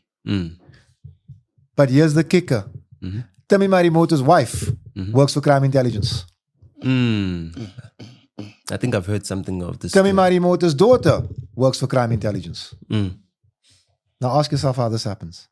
Then you ask yourself how it's okay. And then you ask yourself, how come our general doesn't know this or chooses not to disclose it? He's very comfortable naming people. Now, Vusikat Matlala, in my mind, is a criminal. Rightly or wrongly. Can't be defended. But Vusikat Matlala did not award himself a 300 million rand tender. A network did. He also didn't write himself checks of millions of rands. Guess who signed on those checks? Masimola, right? Masimola. Now make me understand. If we are investigating cartels, how are we paying them? If you're saying that Vusikat Matlala is a member of a cartel, how are you paying them? I mean, General? it could be part of the investigation. I give you some money, Fadiel. I give you 100 million and I track that 100 million and I watch how you spend it. And then I see through your spending if you're involved in other criminal activity or you're trying to launder the money. I can follow the money that I've given to you, right? I almost want to swear at you. You can. You do not award a 300 million rand tender in a sting operation. There's cheaper ways to do it. SAPS is cash strapped as it is. They don't have money for new vehicles unless you're a general. Vehicles bought with crime intelligence money, just so by the way. They don't have money for promotions. How are they going to sign multi-million rand checks to a criminal? And even these multi-million rand checks, therefore getting the health records of policemen. So you're not only giving him a tender, you're also allowing him to have the health records of policemen. You understand? Because I was the first one that picked up on that. I made a Facebook Live. I said, how do you compromise all of SAPS like this? This man has the health records of every policeman in the country. He knows who's got HIV. He knows who needs this. He knows who needs money for treatment. I said, you're compromising people because you know what? I'll put your HIV status all over social media tomorrow if you don't do this. Because sadly in this country, that matters, that matters. It shouldn't, but it does. I know you need 150,000 rand to save your kid. You risk the integrity of this organization. That's sedition, man. If it isn't full treason. But they did it. But they're the superstars. Now make me understand. I don't understand because I'm also asking the question and I just gave that suggestion because I thought to myself, there must be a reasonable explanation. Every step of the way, the tender procedure was flouted. This man still got the tender. The tender paid him out a certain percentage. I think he got up to 50 million of what he was supposed to be paid out. And those were prepaid invoices as well because they went for the services having already been rendered, you know. Let me help you out here. You heard Becky Taylor say, the Masani Kamala is a good cop. Well, I don't trust anything Becky Taylor says, but yes, I did him. Yeah. Babita Diokaran. She's dead. The good cop, the head of crime intelligence, didn't investigate. A reporter investigated. That this woman, as the CFO, said, this is what's happening here, this shouldn't be happening, and this is why she was killed. The head of crime intelligence didn't bother to investigate that. Wasn't important enough. Whistleblower. South African hero. Not important enough. Okay. But maybe they were investigating. Maybe they're the ones who hired that journalist to actually break the story. Then I challenge them to bring the proof. Because this makes no sense to me. Because while the fiscus is being fleeced by criminals, crime intelligence is everywhere but where it needs to be. They're buying hotels, they're buying Lamborghinis, all the things they shouldn't be doing. They're going to Wait, Tanzania. No, not even okay. Tanzania. Oh my word! Why can't I get to it? They're going 5-star overseas, some Asian country, to a tech conference, but they buy nothing. They don't bring a presentation to say this is what we've learned. 5-star. They're taking constables with them. Is it the Philippines? No, it's not the Okay. Philippines. My mind is it's yeah. December, man. You know, Yeah, colors in December. Just leave me alone. but what I'm saying is something's wrong at crime intelligence. And the head of crime intelligence is being lauded as a hero. But he's before the courts. As the public, we're even putting thimbles on our thumbs because he's like me now tell you become something. iconic. My So- grandmother- Is he not a hero? My grandmother used to tell me, show me your friends and I'll show you who you are. Who are his friends? Mkwanazi is defending this man. Mkwanazi is defending who? He's defending Kumalo to the hilt. To the hilt. But here's what South Africa's missing. And let me tell you something.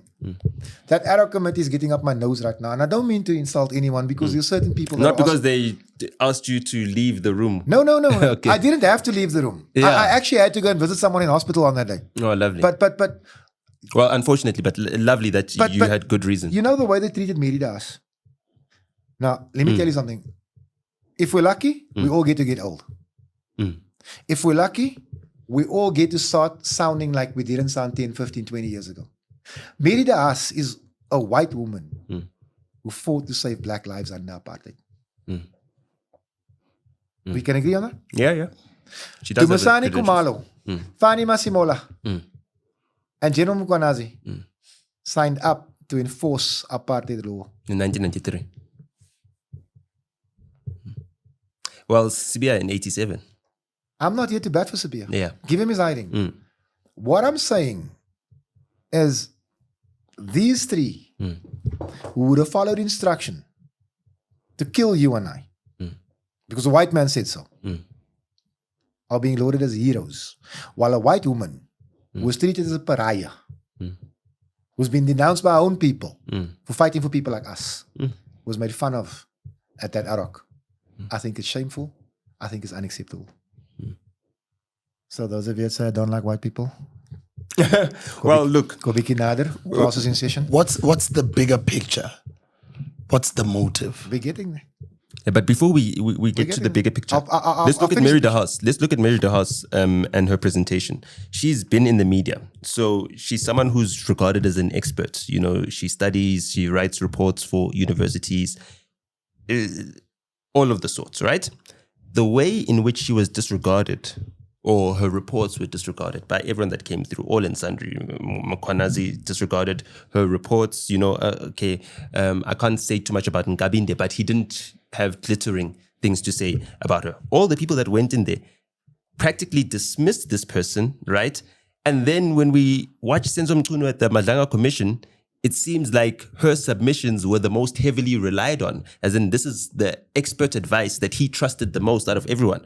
How does it come to being that someone who is trusted by a minister, who advises ministers, who has advised ministries, commissioners in the past, gets, I guess, put on display, or shelved like that in some, I don't know whether it would be pageantry or just grandstanding, but it was just a whole lot of bad showmanship that was, I guess, geared at making us in the public feel like this Mary DeHaas woman is Lost the actually marbles. Yeah. That's what I was getting, and I felt it was wrong because you can take however she carries herself in front of a microphone.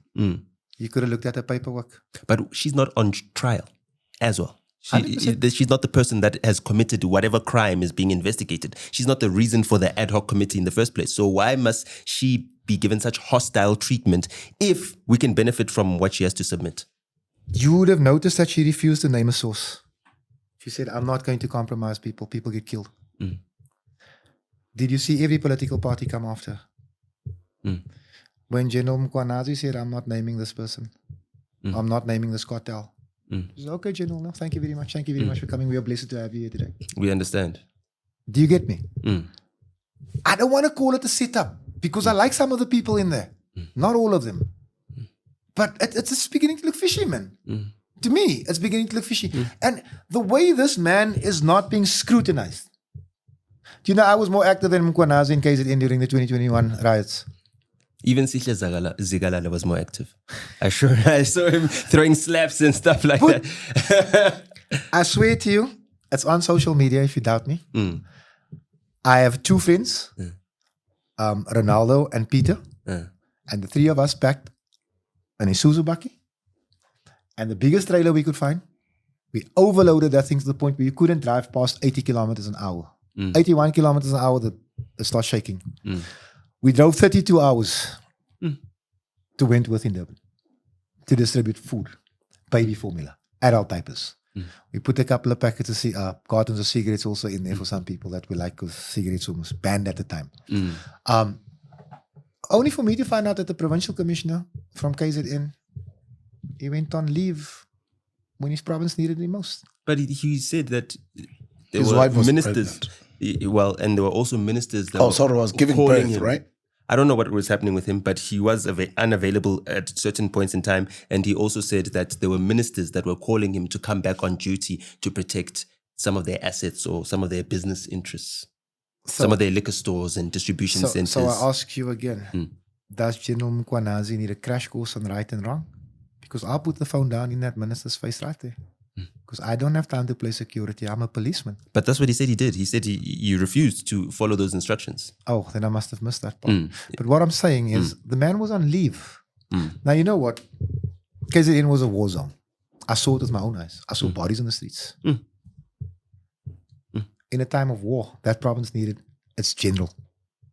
The one in the camouflage. The tough-talking one. The hard-eating one. He chose not to be that man. He's selective, like a chameleon. You remember the bulletproof vest scandal of a few years ago? No. But I do remember that in those July riots that you're mentioning, it was the public, the general public, that stood up and said, let's end the violence and let's stop this looting. Yes. Not the police. Not the police. Maybe because the general was AWOL. But Mr. Louis Vuitton, Mr. 6,000 Rand a bulletproof vest, that cost $900. Who's that? Mkwanazi. The public don't know this. Well, he doesn't know how much a Louis Vuitton bag costs. He must ask his wife. Mabut, let me tell you something. I, as I sit here today, will never own a Louis Vuitton bag. But I can second you. but my 9-year-old niece could tell me it's expensive. He can't under any.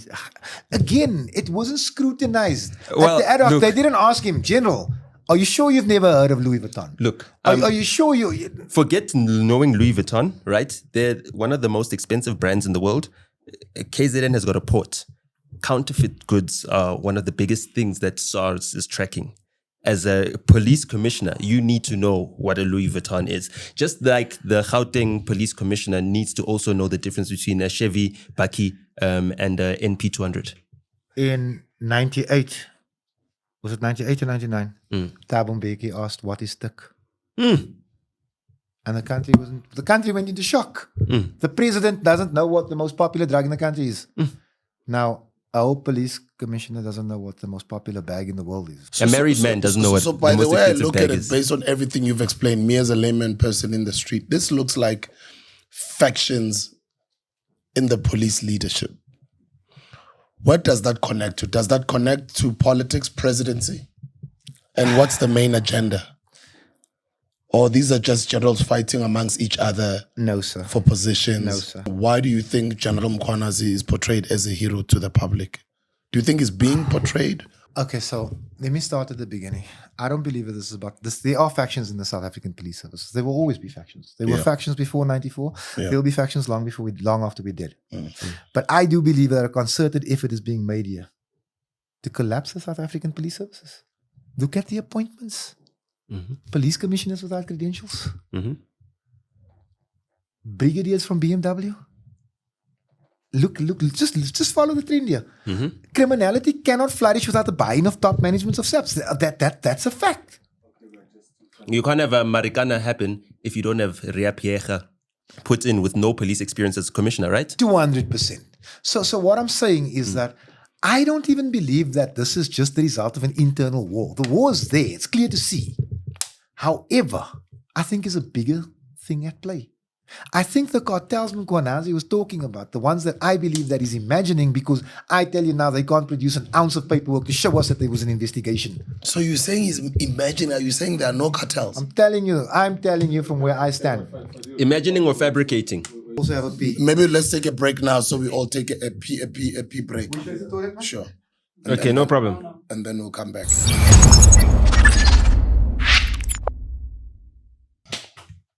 We left it somewhere. I don't remember where we were. He's explaining why Mkhwanazi is viewed as a hero. Oh yes, that was the question. And I think... And then also these factions, so-called factions. Yeah, in terms of the factions, what I said in the previous episode that Sbu and I did regarding this issue, right? Sbu asked me whether I think Mkhwanazi is a good guy. And I said, I don't think there's any good guys in this. I think there's devils and better devils, right?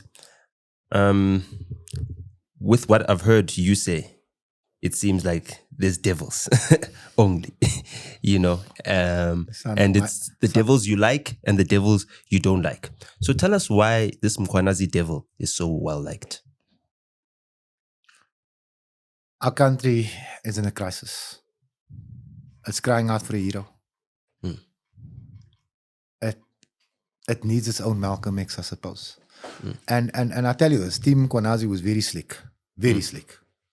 The attire, the rhetoric, the calling out of people. That's what the country wants. We tired of crime. That's true. But it was just a show. All of it was a show. Mkhwanazi had 4 portfolio meetings to bring his grievances to the table. He says, no, I'm frustrated because I've tried all the channels. I'm saying, show us a case number. You're talking about cartels. Show us the case that is open. Show us the paper trail. Tell us who the investigating officer is. Give us something. Because you can't suck it out your thumb that there are 5 cartels operating. For all we know, there could be 15 cartels operating. But what has crime intelligence done about it? I'm telling you, my gut says nothing. Because when he was at Madlanga or at the Iraq, he didn't say, here's the case number. He didn't say, here's the evidence. This man came to Madlanga with an empty suitcase. You know, well, advocate, maybe Andrea Johnson advised him. advocate Glennis Breitenbach, Yes. Member of Parliament for the DA, spot on in her analysis. She says, if anybody thinks that anybody's brought any evidence, she put the emphasis on evidence to this commission, you got another thing coming. She's dead right. To date, nobody's brought evidence, allegations. That's all that's flying at. And you know what? The sad thing, the country's lapping it up. Mkhwanazi is a hero because he called a press conference. He's a hero because he's using the PKTT as a combat squad. How many investigators does the PKTT have? Almost nothing.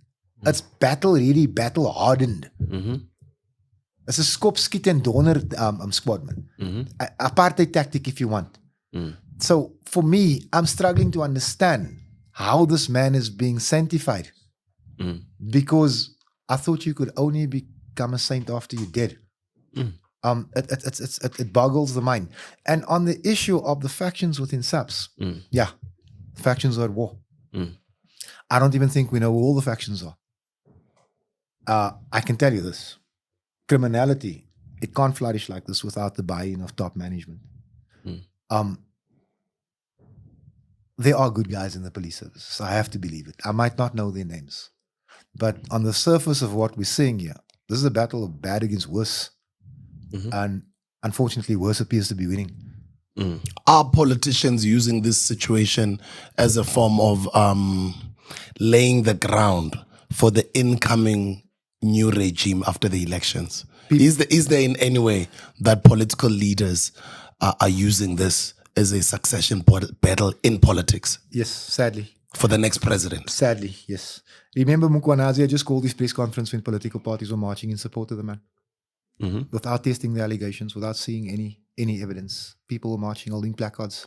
People are batting for Mkwanazi in that ad hoc committee as if their lives depend on it. Well, he showed us the decency of waiting until after the Durban July. So, People he allowed us to party first before he broke the news. True that. Yeah. But people are not asking hard questions like they did with Minister Nkunu, like they did with Nkabinde. Mkwanazi is getting an easy ride. But when I listen to his story, there's more holes in it than a strainer. So I'm confused. I would want him to be right because we need a strong general. We need a proper policeman. But there's too many inconsistencies there. Look at Vusikat Matlala. Payment is made on the 5th. On the 6th, the PKTT is raiding his house. I think it was a shakedown. Well, did they walk out of his house with him in handcuffs? I don't think they did. So then what was the raid for? Look, apparently they were looking for a drug dealer because the curtains in the house look suspect. Jerry Boshocha, right? Yeah, Jerry Boshocha. But here's my question. You raid the house, but you're a KZN unit according to your general. The house is in? Centurion, I think. Pretoria, Tshwane, yeah? Tshwane. So you are a national political killing stars team when it suits you and a KZN-based one when you need to be. But be that as it may. Or when Gauteng calls for help. That's the allegation. That's what they said. Let me tell you something. If Gauteng is calling for help, head office is in Pretoria, man. They're calling Pretoria. They're not calling KZN. Doesn't that make sense? With factions, they might not trust people close by. They might want... Okay, I'll give them that. But here's the question. People. Yeah. Vusikat Matlala says you didn't produce a warrant. Now, I'm going to ask you this. Did you have the docket? Because if you didn't have the docket, you can't have a warrant. Now, if you're a KZN team, it's not only unlikely, it's impossible that you have the docket. It can't happen. So, if you don't have the docket, what are you doing in the man's house? Well, now we've also got this prosecution-led, right, investigations. So the warrants would have to come from the magistrate or the judge, either at a regional court or the court within the jurisdiction. I don't think that KZN police would have a KZN judge issue a warrant of arrest for someone in Centurion. That's 100% my assessment as well. And now my question is the following. You're looking for Jerry Boshecha? Yeah. Okay, so we've seen the videos. Yeah. The man's covered in blood. He's been beaten to a pulp. You're looking for him. Yeah. You suspect he's here. Why didn't you bring the white suits with you? The clear suits? The forensics guys? Because you're looking for the man, and if you don't find him, surely somebody should be sweeping this place to ascertain, was this man brutalized in here? Or to eliminate his fingerprints, his DNA from that place. Or to eliminate Vusikat Matlala as a suspect if you need to. I guess. The man, Vusikat Matlala, says he got paid on the 5th. He says that he was supposed to pay bribes on the 6th. On the 5th, sorry. He didn't pay it on the 5th. The next day, the PKTT is there. Why didn't they wait at least 48 hours for the money to clear? Well, you'd have to ask them that. But unless they knew it was an immediate payment. Putta, all I'm going to tell you is that there are too many inconsistencies in what's happening right here. And for my money, if we're serious about cleaning out SAPS and the criminal justice system, we can't have these holes. That's true. We are opening ourselves up to further abuse. One thing I know about the truth is that it leaves no room for doubt. And if what they're saying is true, then why are there so many questions? Why is there so much doubt about either of the claims, the counterclaims? So I want to go back to this 6th of July announcement, right? And also go a little bit beyond Kat Matlala and Jerry Boshocha and Katiso Molefe for a bit. Something closer to home. Something I feel should have been a political killings task team case to watch. Sibiya, after the July address by Mkhwanazi states that in the AKA murder, which wasn't what Mkhwanazi was referring to when he spoke about artists that were killed in Gauteng, because we know AKA was killed in KZN. In the AKA murder, he was the one that pushed for arrests to be made. That's the claim he makes. He says that Mkhwanazi was preventing arrests being made. Now, I don't know why Sibia decided to give us that tidbit of information, because it was unrelated to the statements that Mkhwanazi was making. But there's big questions about that. Personally, I've got my own opinions about what's happening with that murder. But I know that Keenan Forbes, my friend, was very politically exposed. You know, I know that I've been in the presence of ministers and presidents because of him. So I know how politically connected he was. I also know how influential he was, you know, in the country's politics. That's why Cyril Ramaphosa would put him on Instagram Live when he's campaigning. That's why he campaigned for Zuma when he campaigned for Zuma. I also know that he was very close and loyal to the ANC. Now, for me, when the ANC loses one of its own, it's never at the hands of someone else. For me, if Keenan is taken out, the only people that could be suspects in him being taken out are ANC people, because he's one of them. If Keenan is one of them, right, they're in government. How does the government allow one of their own soldiers, one of their own prominent campaigners, to be taken out and for there to be a year between, you know, the first arrest and the actual incident that happened? If I give you my opinion of what happened there, I'm going to end up in court. So I'm just going to stay quiet on that. But what I like about what you said is an ANC person getting killed by ANC people. Sindiso Magaka. Yeah. Makata, yeah. No, it's fine. It's apartheid. This kid was killed for standing up against corruption in KZN. I spoke to the killer. I went into prison. Says we were escorted to and from the scene by the South African Police Services. Sure. This is also in the statements. I've got the statement. He made the statement to me. So I'm saying to you, this is happening in KZN. This is happening under the watch of the hero cop. And he's doing nothing against it. And then I go into that same Westfield prison and I meet, I couldn't sleep for a week. I meet Sergeant Bongi Nkosi Dlamini. Says he was instructed by General Kumalo to go and arrest the mayor of Durban. Zandile Kumet at the time, right? 100%. He says, I told the general, I will not play politics, I'm a policeman. The general says to him, the minister wants it. Clearly. He says, I don't care. So Cele wanted the old lady to be arrested? Yes. That's what Dlamini says. With evidence? No evidence. They just wanted the camera opportunity. But wasn't there like some corruption? There were allegations, but no evidence. Yes. 2 weeks later, he's arrested for defeating the ends of justice. He was on trial. Mr. Dlamini. He was A on policeman. trial. A policeman. Yeah. He was on trial for 5 years. Sure. Non-violent crime. First time charge. No bail. Okay, hold on. Who arrested him? Was it the Durban The Metro Cops? PKTT.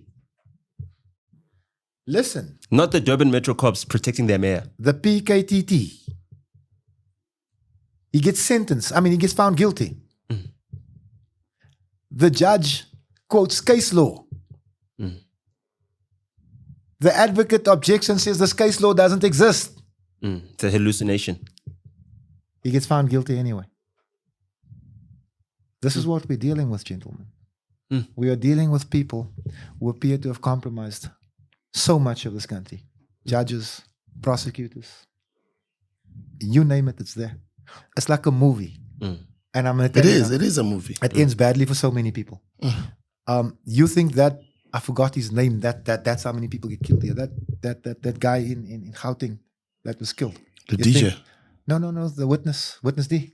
Oh, the Marius. You think he's going to be the last one? You think he's going to be the last one?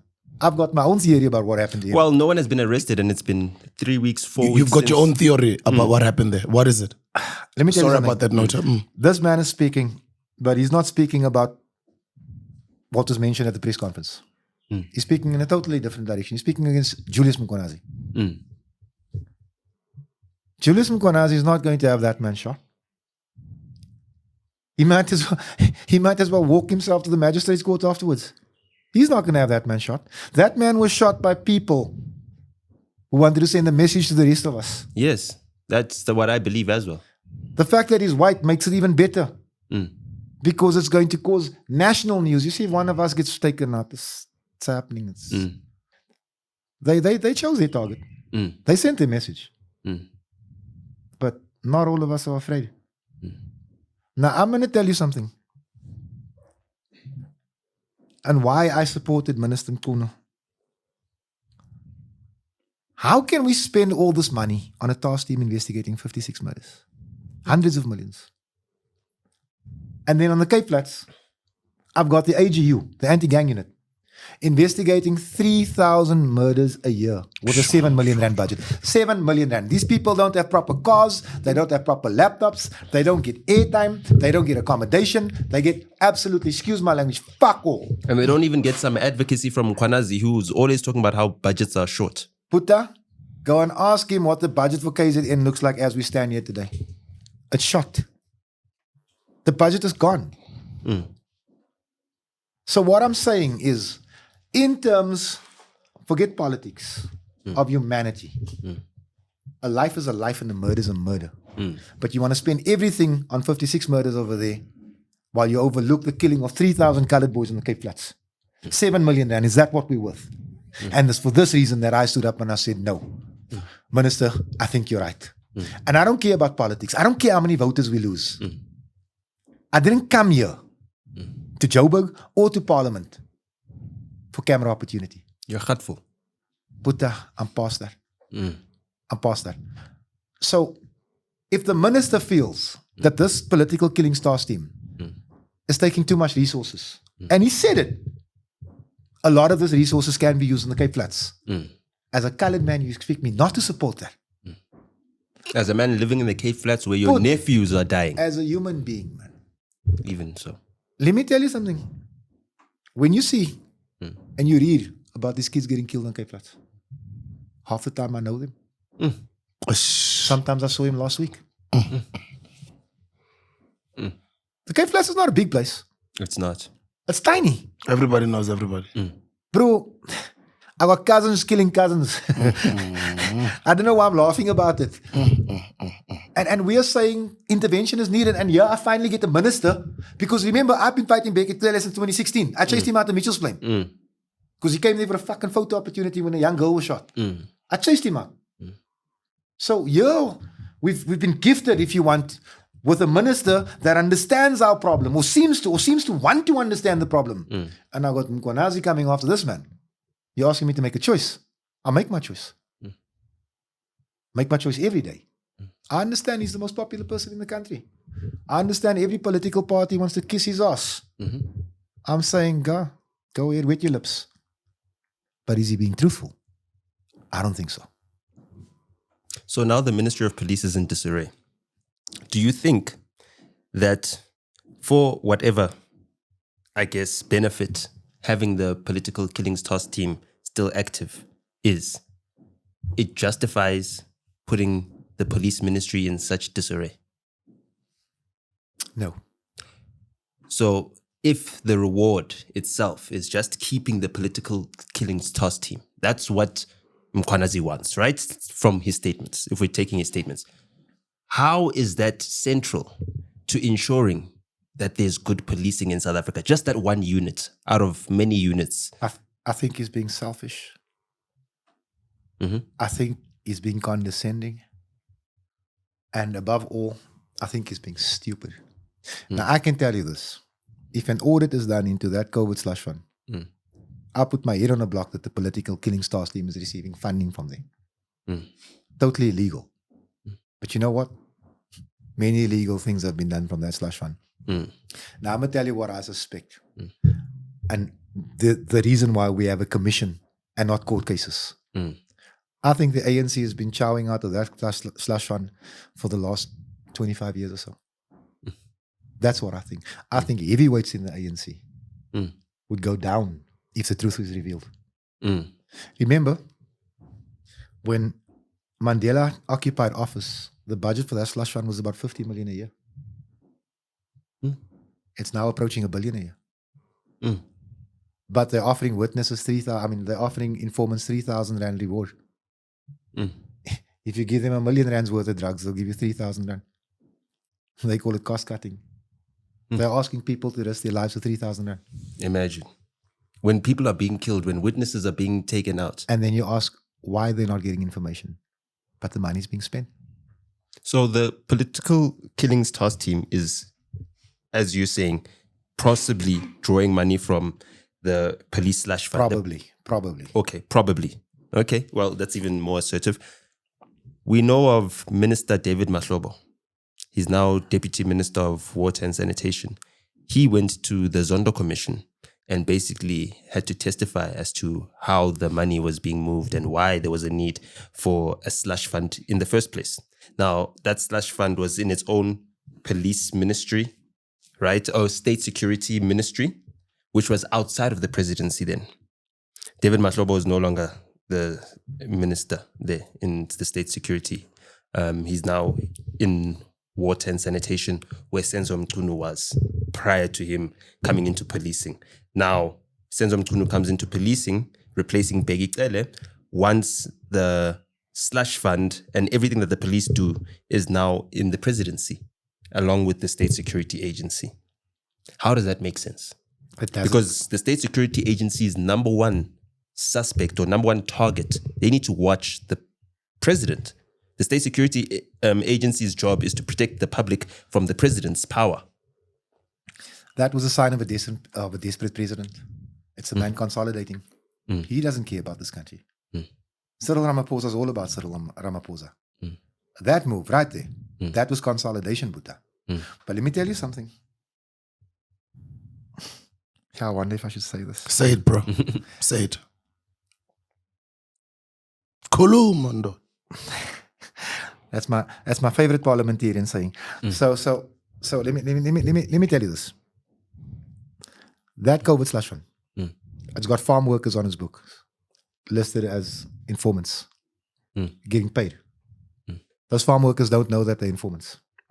That COVID slush fund has got gang bosses, relatives getting paid out. I'm telling you this. I'm telling you this. And this is why the truth must never come out. That COVID slush fund has been used by the ANC to pay its election campaigns. I'm telling you this. Not that I have proof of it. But I'm not a stupid man, sir. You can put one together. I can do more than that if I need to. I'm telling you now that the public should demand an audit, an independent audit, maybe even by 3 different companies of that slush fund. So we can get to the truth. Because if we want to clean up this country, we got to start there. There's no other starting point. That's got to be where we depart from. The slush fund? Yes. How influential is it on policing in general, on the entire security cluster? Intelligence is the pulse of the police services. If you cut that pulse, this thing will bleed out. We must begin there. And people of the highest integrity must work there. Not what we have right now. How do you have a convicted drug dealer's wife signing off on checks in crime intelligence? How? Well, let me take it a bit further. We've been there before, yes. It's her first job. She's never been a policewoman. And she's a full colonel. Are there charges against her father? Not currently, not that I'm No, but aware in the of. past. Yes. The man was convicted. So now, why is someone who's got a parent who was convicted, a next of kin who was convicted, allowed to have a role in crime intelligence, which is a very sensitive space where you need to have access to things that will eventually be declared as top secret if they're not already top secret? But I wouldn't want my kids being punished for my sins. But you know what? There's certain circumstances where I believe common sense must apply. Because I can promise you, when my lady comes from work tonight, he and I are going to have a discussion about what happened at work today. Not That's pillow all talk. Yeah. Just a discussion. No, I'm saying we're going to have a discussion about what happened at work today. And we can't risk this. We can't risk this.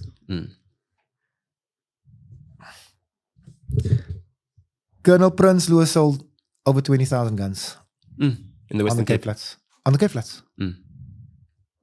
Police guns. Police guns. No, not police guns. Recovered guns. Mm. We was crime intelligence and all this.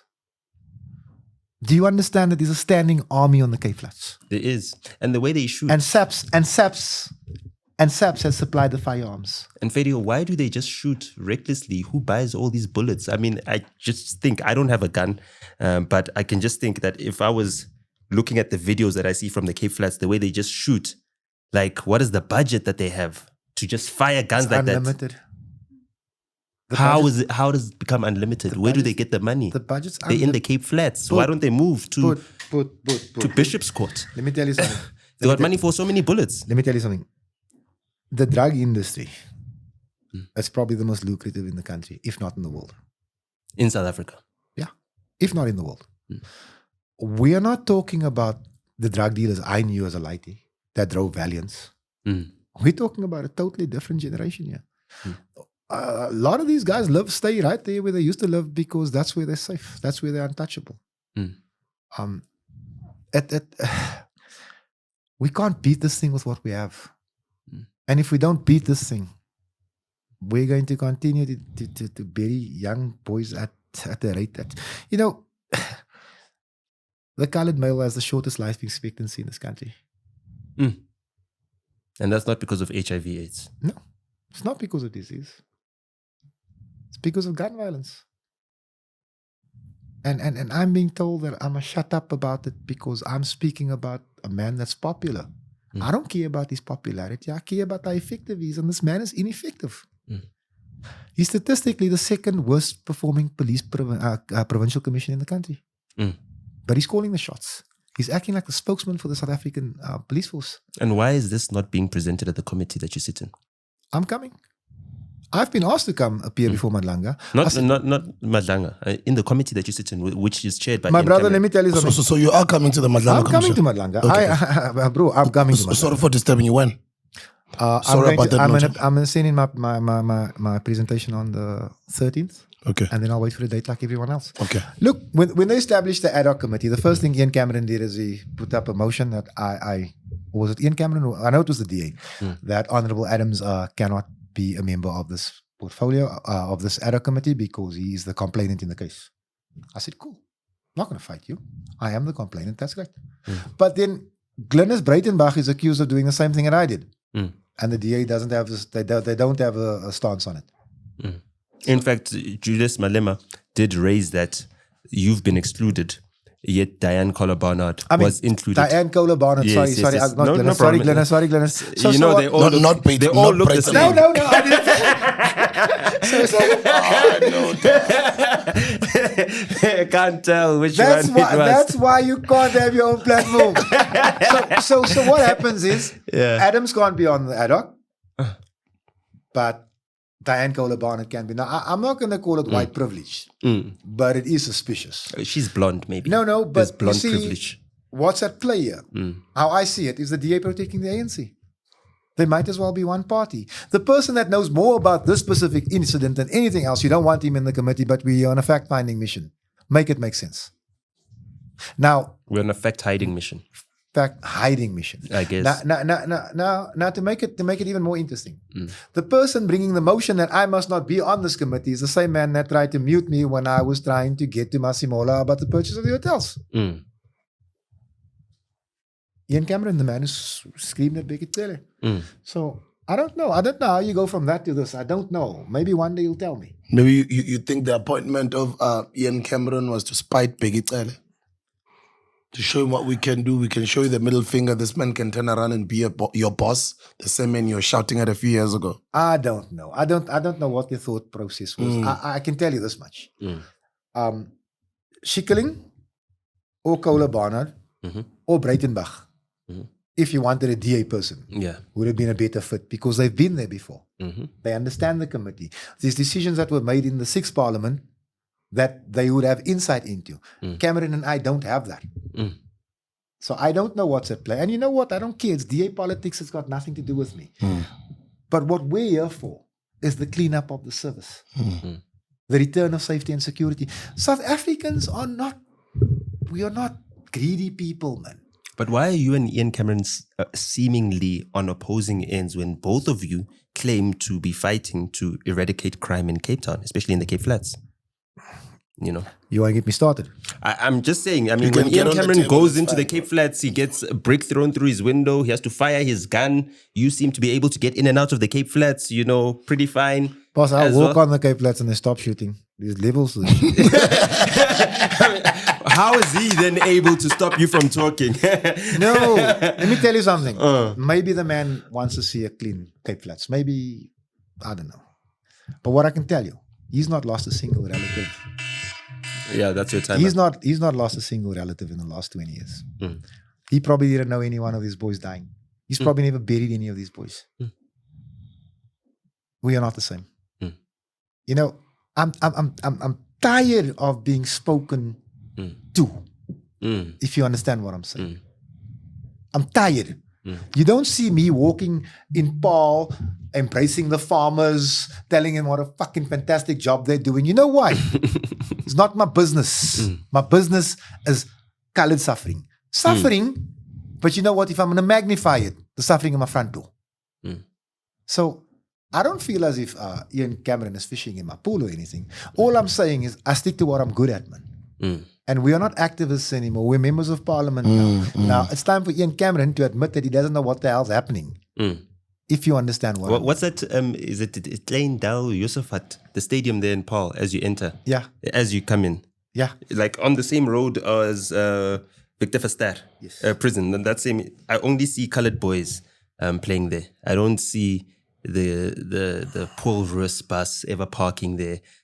You know, I don't see the Paul Khim bus. You know, I don't ever see Ian Cameron in Mbekweni.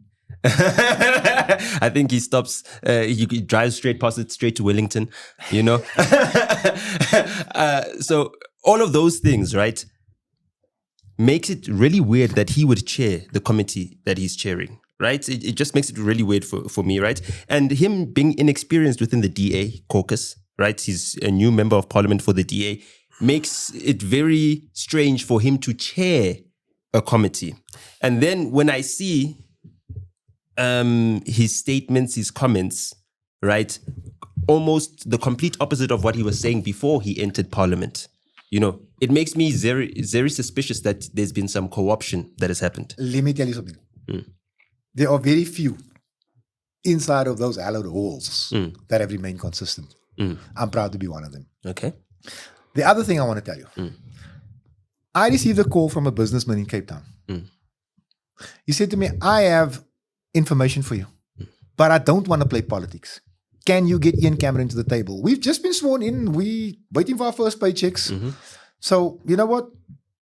Let's do it. I call Ian. I say, Chairperson, there's a guy that wants to see the both of us. He says he's got information. This man's father was hijacked. I'm not going to mention his name because I don't have permission to mention his name. No problem. He comes to me, and I don't know where this guy gets his bloody memory from, man. But he's just reeling off dates, names, places. This is a It's good not my dad, by the way. This is, Just as this is a disclaimer. good policeman. That's a bad policeman. That's a terrible policeman. How do you know this? I'm telling you from experience. You guys are on the police portfolio. I'm telling you that these are the cops you can work with. From my experience, this is absolute rubbish and this is corrupt rubbish. He's giving us the names. Some of those names feature in this podcast.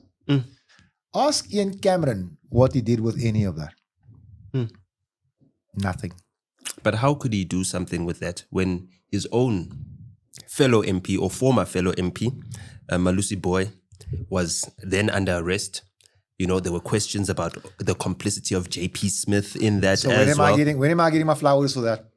I'm just saying. That's my work. Yes, but now you're doing your that work and that's hurting his party. And now they need to figure out some machinations to get Malusi Boy out and get JP Smith off the hook amidst all this Mkwanazi Mishagos. Listen to me. I think I told you earlier, I don't care if I lose supporter votes as long as we do the right thing. I'd appreciate it if everybody had that attitude. We're all South Africans after all. We want a better South Africa. None of us are going to get out of this alive, guys. We need to leave this country in a better condition than we found it. That's my belief. Now, let me tell you something now. People say I've got the knife out for Mkwanazi. Mkwanazi is not the first person I've laid criminal charges against. I've laid criminal charges against the city manager in the city of Cape Town. I'm about to lay charges against the mayor in the city of Cape Town. Yeah. Be careful. No, bro. Let me tell you something. I take pride in the fact. Pride.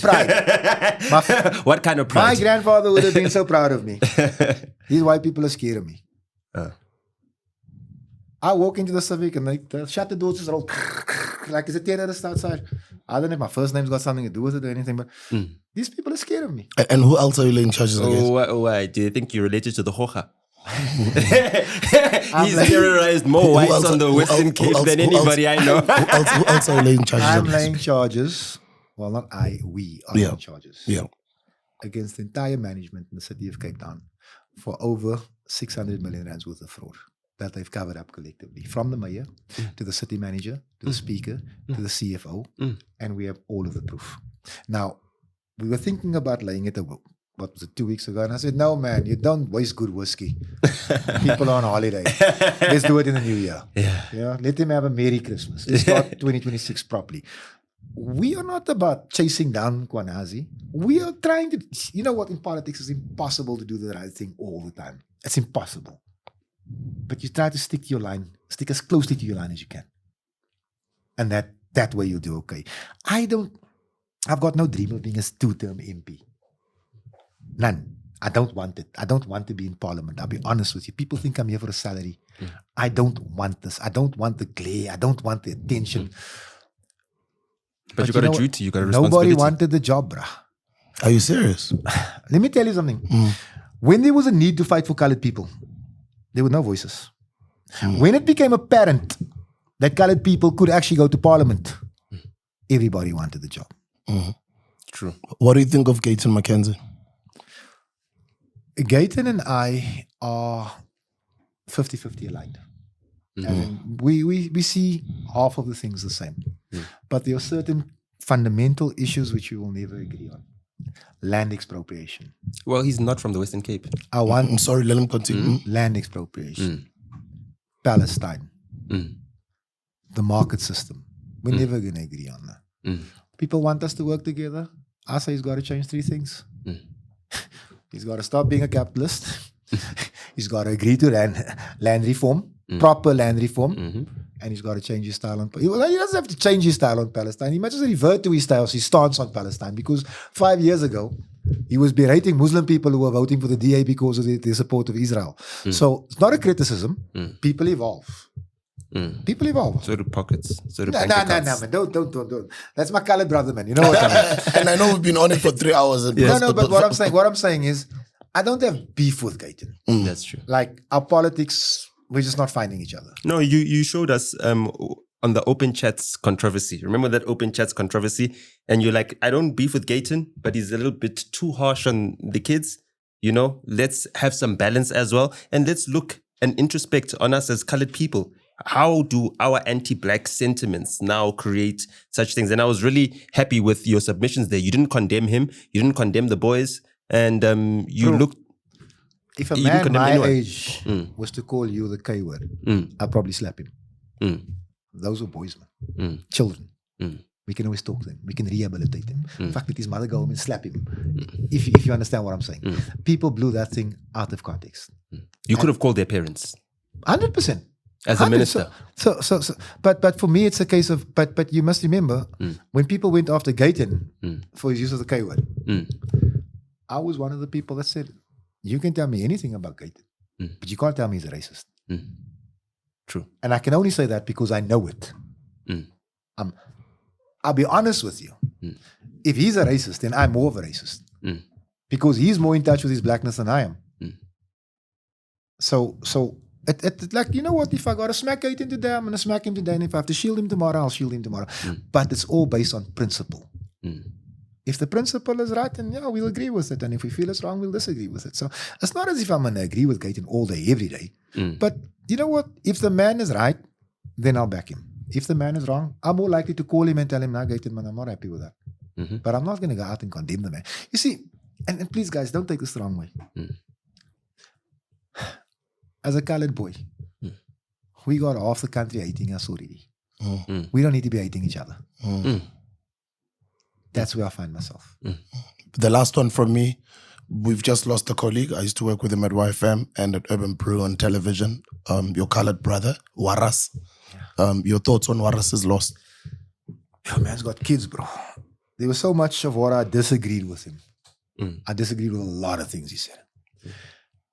But the man had the gift of the gab. He could literally sell ice to an Eskimo. He could. And I found him entertaining. And at no stage, I tell you now, I disagreed with half of what he said. But you'd also have noticed I never said anything. Because I'm not fighting another color just to fight a color.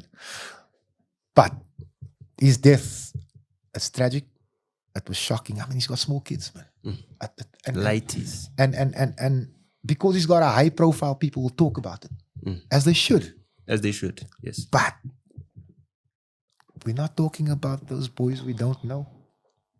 We're not talking about those 15, 16, 17-year-olds. 10 of them will die today. Let me say it to you as it is. No one's talking about it. It doesn't make that much of a footprint in the newspaper. Even Warris's death, even Keenan's death, for me, the way in which colored lives are bastardized. Keenan is another colored brother. I know, but I'm just saying the way in which colored lives are bastardized. He was from my area. You understand what I'm saying? So when a colored guy dies, doesn't matter what the story is around him, it's always disregarded as someone who is supposed to die by gun violence. You know what I mean? Like a colored guy died of gun violence. There shouldn't be an outrage. Now, how do we attack that when this guy, when it comes to the job that he did, right? Doesn't get a state funeral, right? Doesn't get a provincial funeral. This colored boy, because he started out as a colored boy, was on SABC 1 prime time for 6 years straight. SABC 1 prime time for 6 years straight. There's not a colored person that can ever claim that. There's no other colored person that can ever claim that. You're in 4 million homes minimum each and every single Friday for 6 years straight. You die doing your job. It's a private job, but you worked for a company that is contracted by the SABC, the South African broadcaster. Just like we honor Mam Nokolo Grootboom for her work as an SABC newsreader, we should honor the person that came on 30 minutes before she read the news, right? I think, they're on the same platform, right? Bro. But he's a colored bro. Let me nurse this thing along for you. In Cape Town, there's no Ashley Creel Street. There's no Anton Franz Boulevard. Our contribution doesn't matter. We had to fight to get a provincial funeral for the late General Andre Lincoln. This man did more for this country than any one of those buggers in Parliament. This man used to drive around with money in teddy bears on his daughter's lap for the comrades that were underground. This man risked his life for this country. And we had to fight for the privilege. They wouldn't just give it. Our contribution doesn't matter. The most militant arm of the struggle was called BMW, Pontyville Military Wing. Those boys were never given acknowledgement by the state. Never. They weren't absorbed into any arm of law enforcement. Nothing. And these boys, they were prepared to give some of them actually did give their lives for this country. You know what? Maybe one day we overcome it. Maybe. Fadil Adams, thank you for your time, my brother. Thanks. Thank you for your time. I can't believe it's been 3 hours. It's been 3 hours, but there's so much we wanted to talk about. There's so much I still want to talk to you about. I want to talk about Dimitri Tsafendas. Is he mixed race, colored, or he was within, You want to do the pencil test? Do you want to do the pencil test? Not today. I've got my Intlembali here. Let me give you guys my parting shot. Yeah. Next time I come to your podcast, make sure I got food. No, you know what? It's blame Zegazeg. If you don't get food next time, you can unmask him. So let's issue out a public apology for not considering you. The halal, the halal part of the food. We did get They food. tried to poison me, mommy. No, Try to give him haram. we'll never do that. Come on. We tried to give him haram. We tried to feed him. We'll make it up. We'll make it up by making sure that we give you a. Okay, we'll talk about it off air. But Yeah. if when you do go to the Madlanga Commission, by the way, we'd love to have him back. Yeah, please. You're more than welcome. And let me just mention, guys, that he flew all the way for us. Yeah. And we appreciate it. You don't come to Joburg that often. And for us, a member of parliament coming to the platform. You don't come to as Joburg the first episode of the year. Unless you got national matters to deal with. The last time you came to Joburg, you had to press charges My against boot, criminal investigation. let me tell you something. Ted. This is literally life or death. This is not about the South African police services. This is about the future of this country. And if we lose this fight, if you have a passport, leave. I won't even hold it against you. This is bigger. I don't think people understand what's at play here. Because I'm telling you now, the way I read this thing, these boys were prepared to call a coup to stop what was coming. So we pray that Andrea Johnson and Tshabalala Batoy them, they got the game faces on because we go to war. Are you scared? From the Cape Flats. No, but everything. No, you got it. If you're scared on the Cape Flats, you must relocate, but you got to move to Joburg or something. you can't be scared. Even It's a about tough the situation. role that you play as a My politician. brother, let me tell you something. Parliamentarian. Let me tell you something. I laid the charges, right? Right. So now you start getting the crank calls. The death threats. It comes. So you've been getting the threats. So I call General Patikile. I say to him, I can look after myself, but I need a risk assessment done. All I want to know is where the blind spots are so we can take care of it. We just want to cover the corners. 1 week later, nothing. I send him a WhatsApp. I say, General, as discussed about the threat and the threat and risk assessment, there's been no response from your office. Please advise. Same day or the next day, some colonel calls me. But now I'm saying to myself, hold on a second, man, particular. I've just charged your colleagues. That TRA, as a member of parliament, should have been done the same day. Did you leave me hanging out to dry? Because that's the feeling that I got. So the colonel calls, they want to do a TRA now. But now this is because it's not a phone call. I've got it in writing on WhatsApp. So I told him, fuck off, man. I don't trust you people. It's okay. We look after ourselves. That's how bad it is. Isn't that Witness D's fatal mistake? That he refused witness protection? My brother? Would you trust witness protection? My brother, let me tell you something. Polls show that 15% of people trust the SAPs in this country. I'm amongst Except for Mkwanazi. I'm amongst the 85%. Look, maybe I'm wrong about all of this. Maybe Mkwanazi is upstanding. Maybe they had the warrant to search for Sikat Batlala's place. Maybe there's a reason they didn't bring forensic with. Maybe the PKTT is doing a fine job investigating 56 cases, solving 2, getting almost no convictions. Maybe it's worth 100. Maybe I'm out of my fucking mind because I'm upset that they won't staff the AGU so that they can do proper work in Cape Town. Because let me tell you what's happening with the AGU. These boys are frustrated because they can't do their job. So now everybody that they corner, they simply kick the shit out of them. Do you understand what that does to us? I understand. Do you understand what it does to us as parents to tell your children you can't play outside because they're shooting? You're cooped up inside here 24/7. My kids have never been further than the gate without daddy. And the one's about to matriculate. Imagine. That's my living condition. Imagine. Now, if Mkwanazi and Kumalo and Masimola were doing such a fantastic job, Malaiti might be playing football in the streets. I'll leave it at that. Wow. Mr. Adams, thank you, sir. Mr. Adams, did I get promoted? Appreciate your time. You're the second appreciate most famous Adams. Who's first? Paul. No! No, don't say that. I'm serious. Thank you for But he's your a time. legend. You must see my younger brother. Oh, Looks exactly like him. seriously. So we go. Does he bowl as well? No, he doesn't. Okay. But both the same also. So we go into a club and all the girls, Paul. I'm selling him as Paul, bro. This is Paul. Like, You just be Paul, okay? No, thank you very much for coming through here. And we look forward to seeing Mo Fire on that Madlanga commission desk. You know? On the Madlanga.